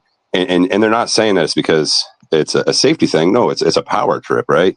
They're saying that non-domiciles are unsafe, but they have not yet actually did the study to prove that non-domiciles are actually safe or unsafe. We just put it out in the social media. So they're trying to hit on some. If I was working at the FMCSA and I was the top guy, the first thing I would have done is you spend millions of dollars on studies. That would have been the first thing. I would have went and got studies. Then I would have went back to the state and said, hey, look, here's the proof to show non-domiciles are unsafe. But yet what they want to do is do a fast action on it, right? So they want to put it out there into the social media and show a guy that's doing a U-turn. They want to do this, but the numbers actually does not show that non-domiciles are unsafe. What it shows is that we have a problem with states just giving whoever they want a license, because let's face it. I mean, honestly, automatic trucks these days, you can just put anybody in them and they got that basics on there. Now, is it training level problems? Possible. But again, without a proper study to show that, hey, we do have a problem and here is where it's at. We're just doing like we do every time. We just talk about it, you know what I mean? And try to hold them back. So again, when you said, hey, are they attacking these sanctuary cities? 100%, because they can't 100% prove to say, hey, you giving this license out. This is how many deaths has came through it. The term attacking was generic to the fact that I saw the news clips I did earlier. So apologize if y'all take it wrong. Chief Raidholder has been offering some really interesting comments, and this one highlighted down below really caught me. So according to the internet, federal money that they are threatening to withhold from the states is not the fuel tax money. It's the federal highway transportation funds from the general fund. What difference does that make in terms of this conversation, Sean, that you're aware of? So what he's talking about is the bipartisan trust fund. Basically, that's where all our highway stuff goes into. By 2030, they're saying that's going to be emptied out. This is why they're trying to do toll roads. Because the same purpose to Social Security. Yeah, absolutely, we've wasted it, and and that's the bad thing. Like, we look at this 250 Build America Act, right? They want to give $6 billion to Trump to fund overseas stuff, and it's all like, wait a minute, guys. Thank you for joining us. I appreciate that. If it's coming from out of that infrastructure money, that money should go to where it belongs. And that's, if there's anything I could say when we talk about pulling away from federal and making it state licensings, we have to look at these things and say, hey, look, if they're going to waste the money already, $600 billion to send it overseas, what are they going to do when they have full power over it? Right now, we have this left and this right kind of type deal. What we see in politics, when you have Democrats and Republicans fighting over something, if we keep the state level, we have the states fighting the federal part of it. Then we have federals fighting states. So, I mean, is it a good system? I'm not going to say it's the greatest, but I think it's a more of, we have truck drivers have power and we have control. If we all was to unite together and say, hey, enough's enough, we want you to spend the money where it needs to be. And then we say, hey, we want non-domiciles or we don't want non-domiciles. But I think more and more people that get involved with this, we'll see a big thing. I'm going to make a bold statement, okay? And it is probably going to set people kind of wrong, but here's my bold statement for you. I don't mind non-domiciled CDLs, okay? I don't mind, because I see a purpose in them, okay? But here's what I do mind. I do mind when people, on the whole, take advantage of loopholes and create a situation that creates an unsafe environment for the whole environment. In other words, if you want to have a way to get people into the business, that's fine. Support it. And I don't mind using anything and everything available to the person trying to accomplish a goal. But if that means you've got to overlook safety, training, quality thought behind making safe maneuvers when it comes to either legal maneuvers, qualifying, vetting, or training, that's where I draw the line. And that's, I think, where all of this stems from. Now, I'm going to gravitate into the final stage of tonight's show. We've run kind of long, so I thank everybody for your patience. But one of the things that was mentioned, and one of the things that's been missed in tonight's entire conversation, is the fact that the administration is now pushing veterans to become a large part of trucking, more so than they originally were, in replacement of those that were trying to get out. So actually, let me ask you a question. What would states need to do to make that a realistic priority and make it something that actually stems the tide between dereliction and safety? I'll start with you, Sean, because you've been quite passionate about this as well as anybody else. So that's a great topic you bring up once again. And it's a touchy one, right? So we have to look at what we're about to do with veterans, right? And PSD, if you know what that is, as far as, and we put these guys into the industry of being isolated, right? Putting them out on the road for a long time. I got a feeling that this is another stepping stone for autonomous, right?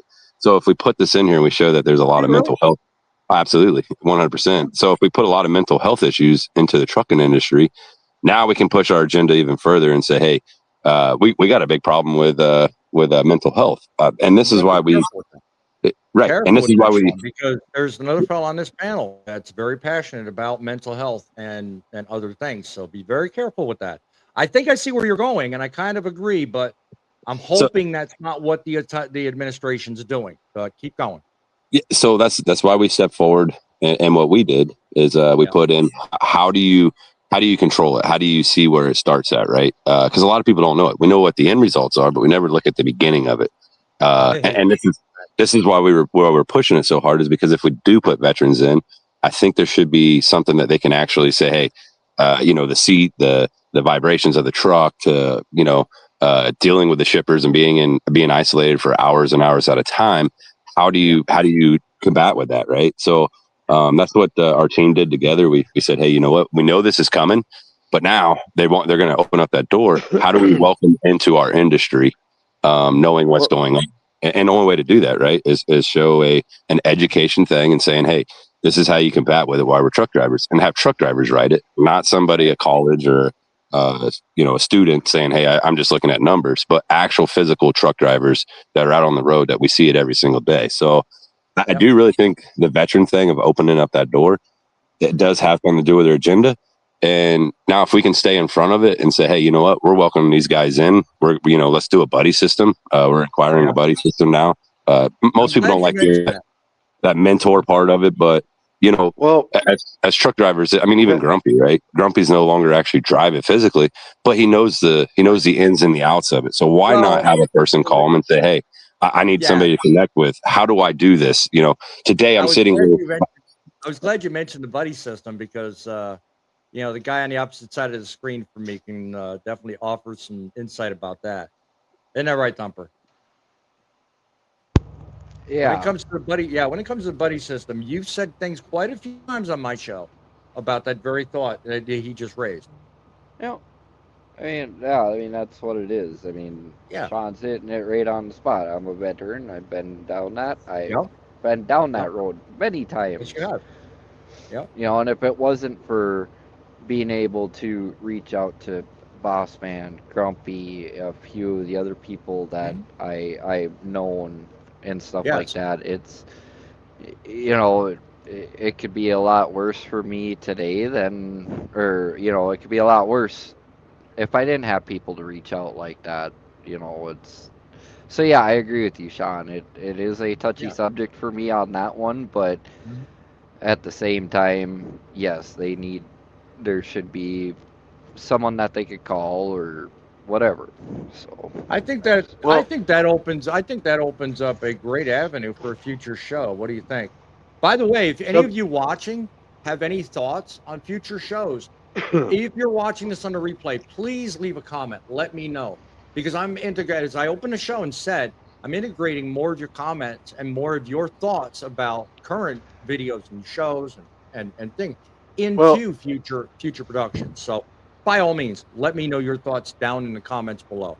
One of the things I'm going to say to that is, I do agree with Sean. I agree with Thumper. Yep.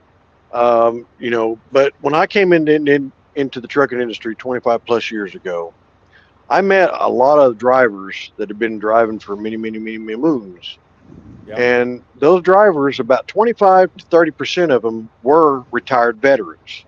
Yep. So a lot of our truckers are still retired veterans that are out here trying to make a living because they don't get enough from their pension from being a veteran. They don't. And and they're not getting the support that they need. And like Thumper said, the mental health is a big thing. I ran across one guy. He was actually having a nervous breakdown one day, and I sat there and talked to him. And he was actually one guy that just started with our company. He was going to leave them. And I told him, I said, look, I'll talk to you. Let me go talk to safety. We'll see if we can get this figured out. Yes. I went in, had a talk with safety. Safety had a talk with him privately. He chose to go ahead and give him another chance because his mental health had gotten to him, because his dispatcher he had at the time just did not understand mental health and didn't care. And so it helps to have somebody to reach out and talk to when you need it. See, and here's my thought pattern, right, Grumpy? So if you're not behind the wheel, why can't we put you to work? You know what I mean? You've seen it. You know where it's at. Instead of saying, hey, you're retired out, why don't we take these drivers that's been in the industry for 30 years and let's put them behind a phone where they have a buddy system, right? So they can call and you could say, hey, you know what? I've been there. I've done this. I've seen where you're coming from. Here's what I would do, right? And say that driver, that veteran doesn't co-align with you, right? Your voice is kind of offsetting them. We send them to another one, right? Somebody down the line is going to be able to say, hey, you know what? This is my friend now. We're going to work through this together, and we're going to fix the problem. Because that's the thing. Right? As we put them in here, we should be welcoming them. You know, again, when I say like RSO, when people say, hey, what's this? It's self-regulating. Our industry should be. We should be saying, hey, you know what? Veterans are more than welcome to come into this industry. But we all need that part, right? I mean, if it wasn't for a lot of people that I know, you know, when certain things happen, to make that phone call and say, hey, what should I do? What do you recommend? You know what I mean?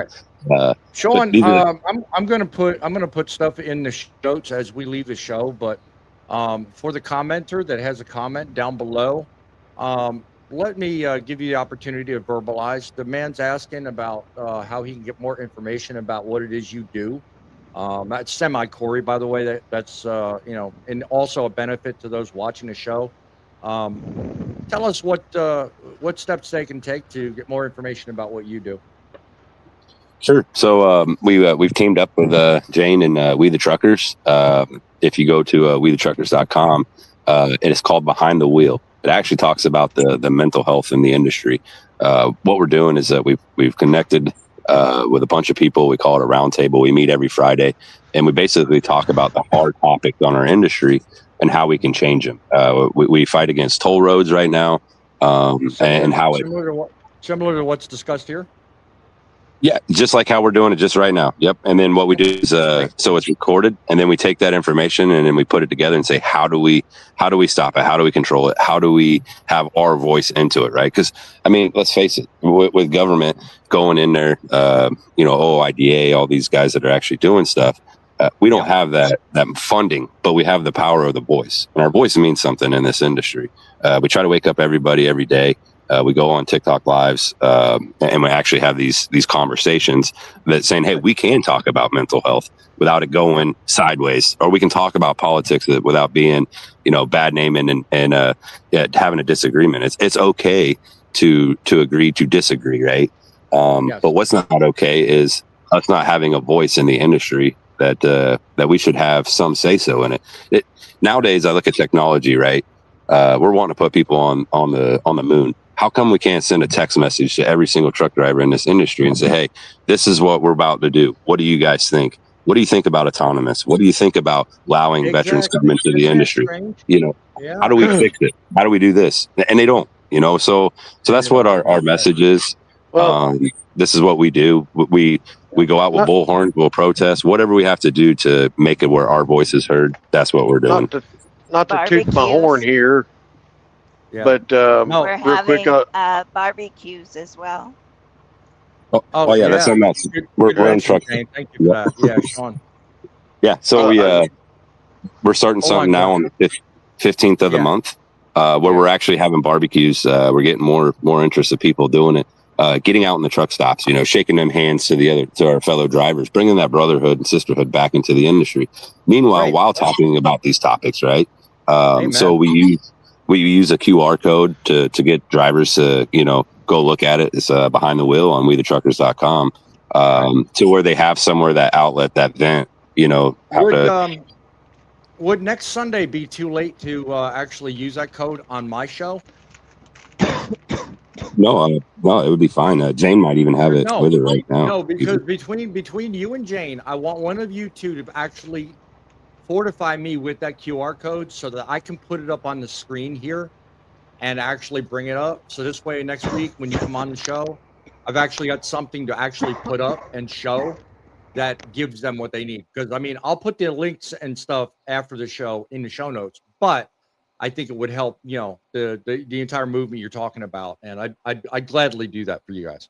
So Yeah, absolutely. And that's the great part about this QR code, right? We found out that we can use it in TikTok. You can actually screenshot it and it'll take you right straight to it. I mean, this is something that no one's ever thought of or done before. To try to get all them drivers. I mean, it would be phenomenal. I mean, if we had 4 million truck drivers that we could click a button to send an email saying, "Hey, what is your guys' thoughts on this?" Because that's what we do, right? We find the problems. When we first started our lives, we started out with having drivers given 3 minutes of what's the things in the industry that would like to be fixed. Meanwhile, we're over there taking notes. You know what I mean? Like, how do we fix this? How do we fix that? And there's a lot, you know, and there's a lot of them that are simple with just with hitting just a click of a not to button. cut you off, and not to cut you off, but yeah, rightfully so. You and Vince and even Jane, a few times I've talked with you, you guys have been more than amply. What's the word? You guys have been nice and respectful to me when it comes to giving me a chance to talk about something. The other night, for example, on what was it? The last TikTok you did.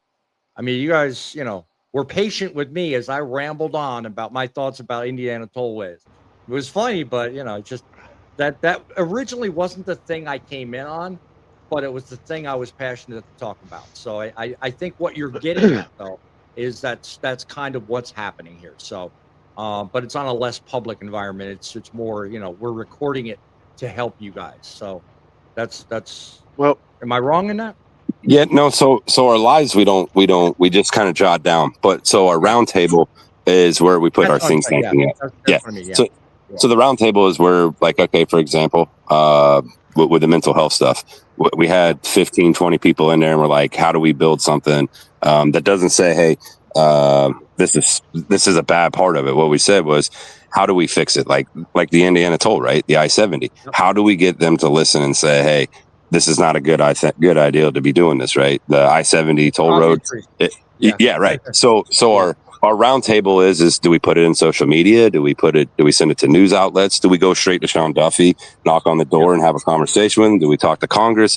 Like, that's where our round table comes into saying, hey, it's more behind the scenes. It's behind the scenes and actually putting the strategies together to actually fix it. Because if we did it on TikTok, you know, people would actually know, okay, they're going to do this. This is how they're going to do it. Or some things you got to be kind of silenced until the time that you need to actually move forward. So our roundtables are actually having those thoughts, the research in it. We're taking the 250 Build America Act and we're breaking it down point by point. You know, there's Jason Law in there, right? Jason Law, if anybody knows about that, but they're only putting one sentence of it in there. So when we see it, honestly, right, they're hiding behind Jason Law saying, hey, well, we're giving truck parking, right? But yet they don't tell you that they're giving truck parking to TA and Loves and all these mega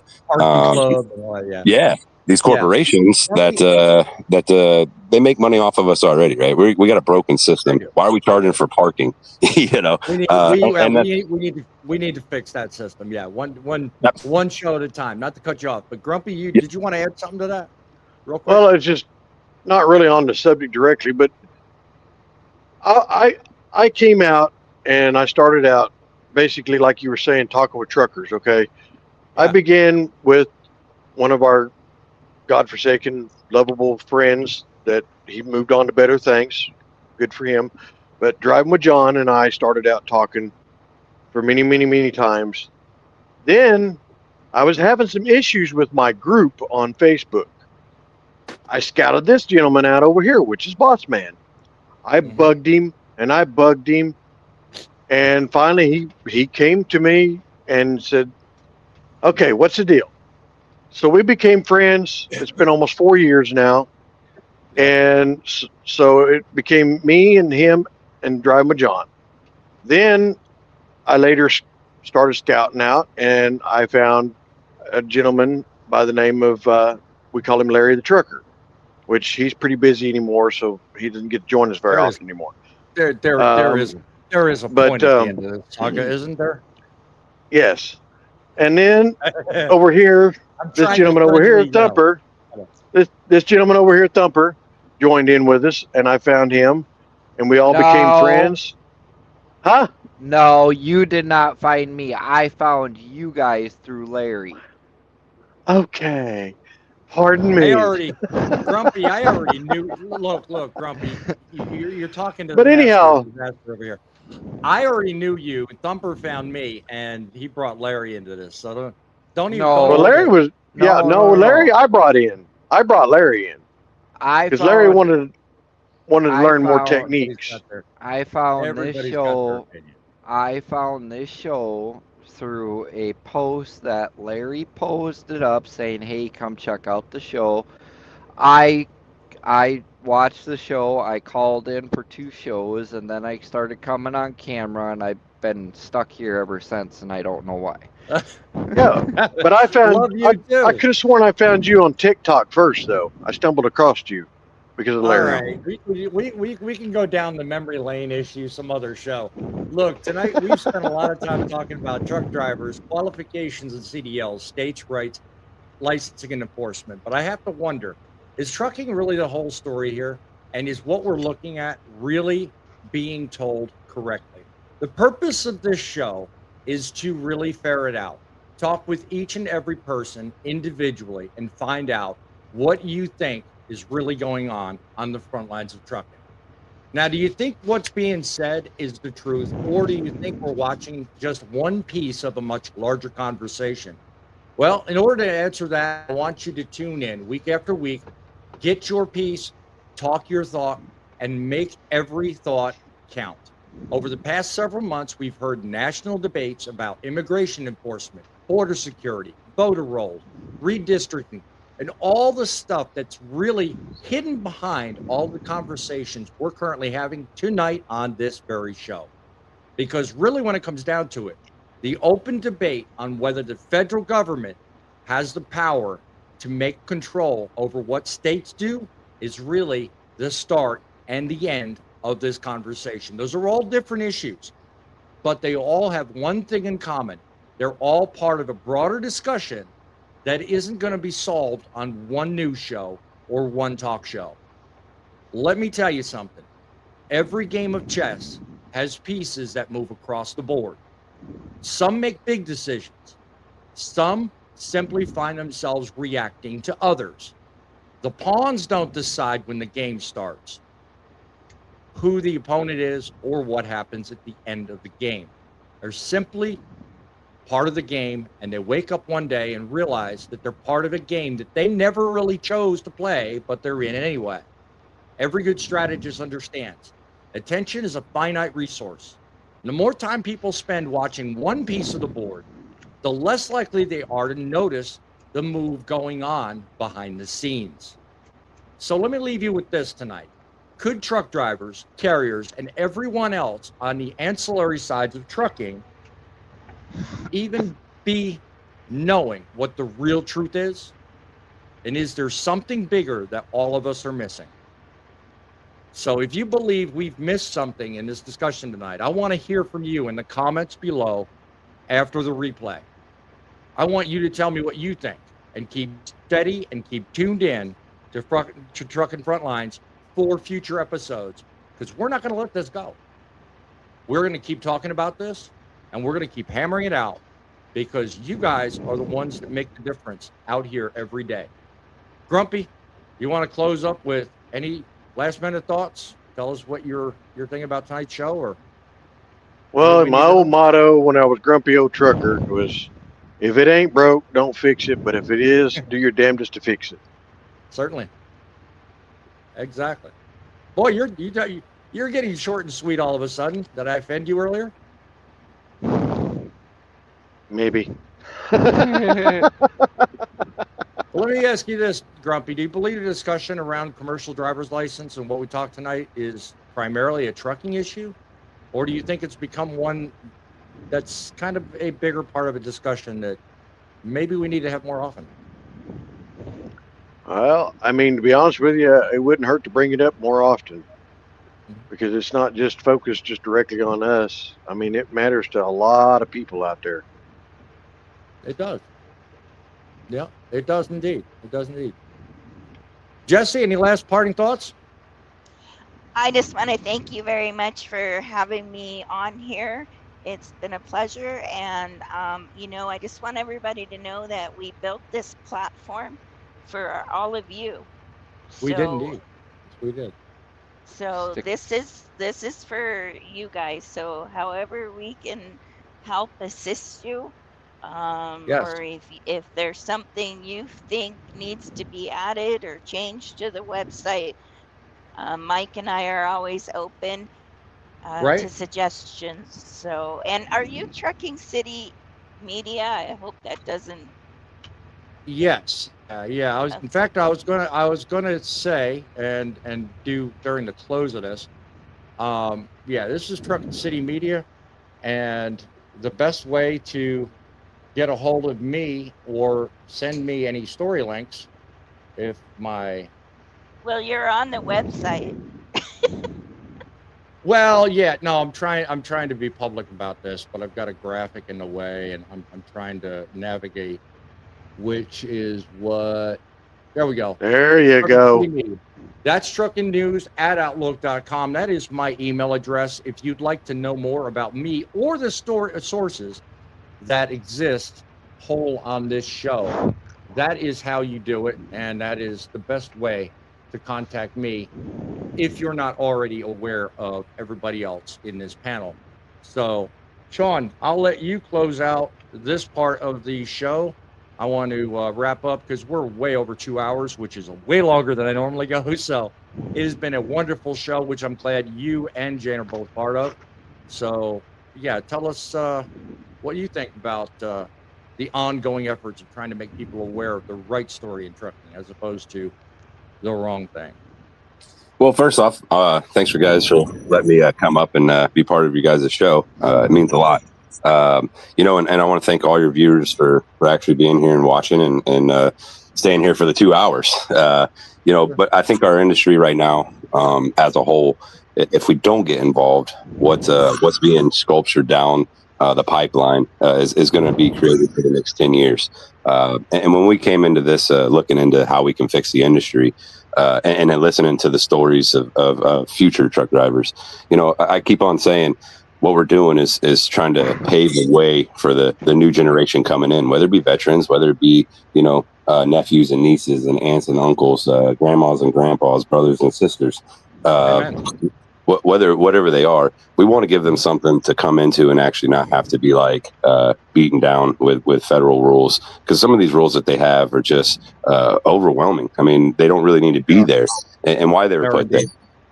So these are the things that we're fighting for: better pay, put the power back into the truck driver's seat, you know, and that's us, right? So if we can put the power back where it belongs versus colleges and students and people that are actually never behind the wheel, they never drove, and then they're making the decisions for us. We want it to where the truck driver actually has a say so in this matter, and this what comes down the line. So again, I appreciate every single one of you guys keeping up.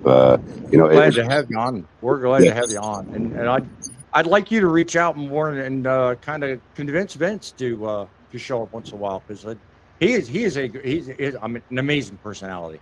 He's wonderfully passionate, just like you and Jesse. So I'd like it, Vince, if you're watching, you know, next show, you are more than welcome to come up here and, you know, certainly help us spread the love, man.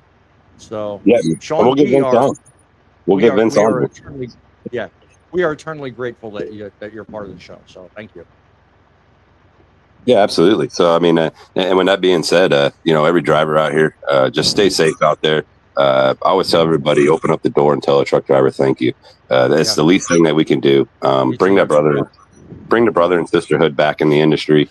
And all it starts out with a simple conversation. I always tell everybody, if you don't know nothing, don't know what to say to a driver, just say, hey, how much does a polar bear weigh? Oh, enough to break the ice, and shake the guy's hand or the gal's hand.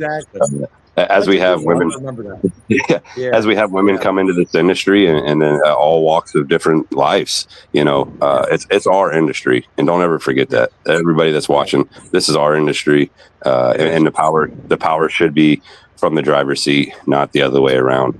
Congressmen and all that stuff pushing down backwards.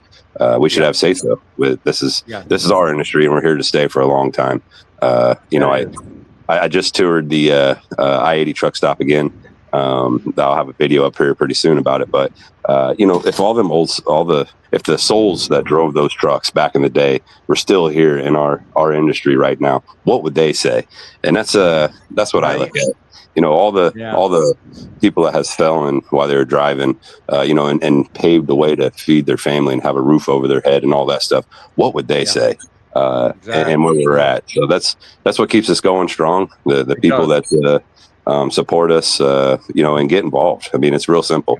Write your congressmen, senators, write even your county commissioners, right? All these people have the power over us, but yet they're using it in the wrong way. And it's time for us to. And it's time for us to change that. We just we all get involved, and every truck driver out there sends out a message or a letter, an email, make a phone call, telling them, hey, our industry needs to be fixed, and we want you to do what we paid you for. I hear you. That's what we're about.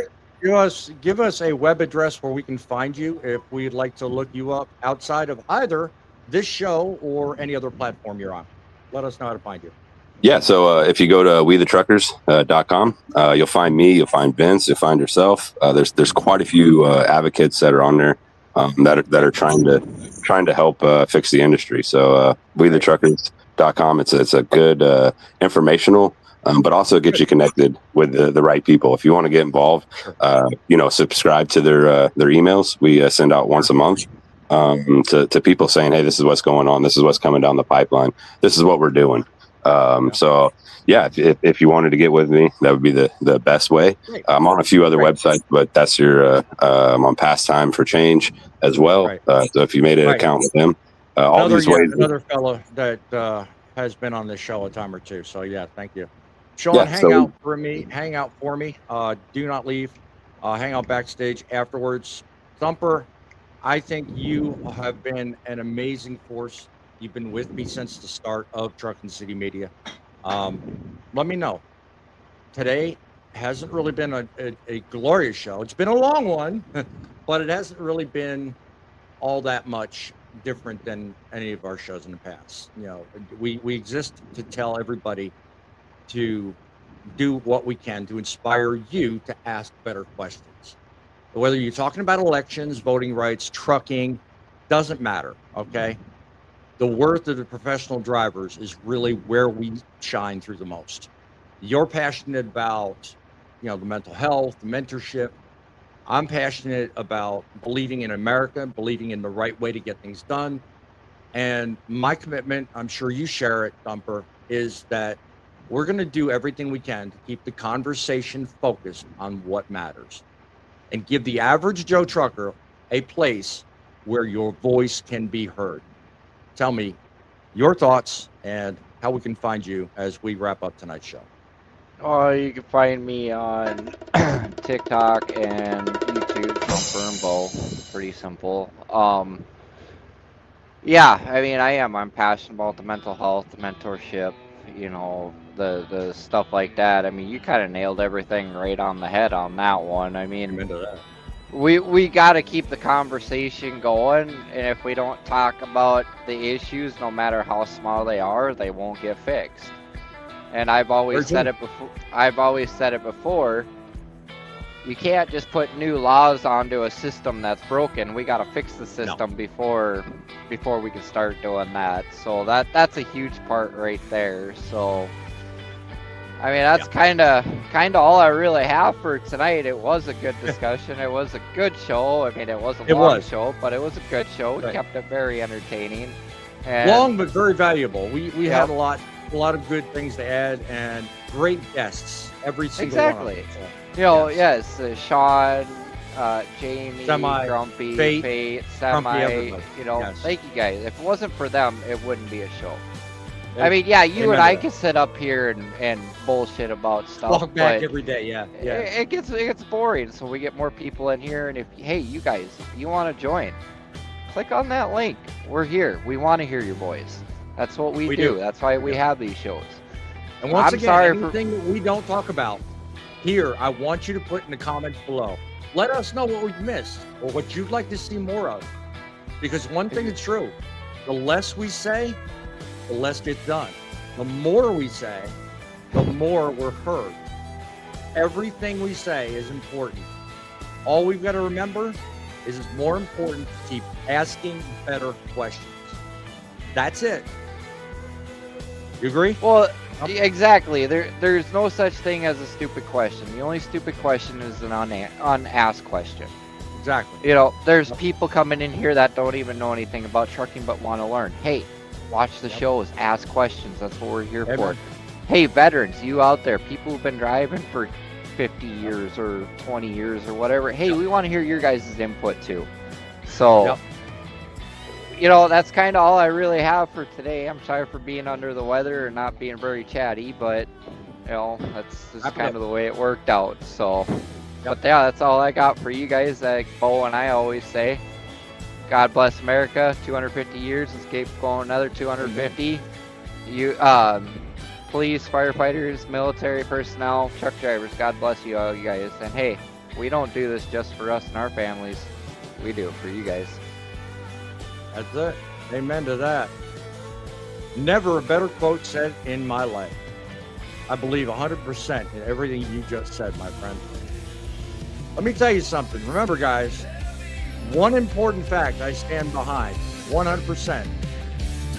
And that's simple. The trucks, they may drive themselves, but it's you. The ones that drive them, you guys are the ones that make the difference. Subscribe, become a member, and look for a future show coming up. Until then, remember to keep them rolling.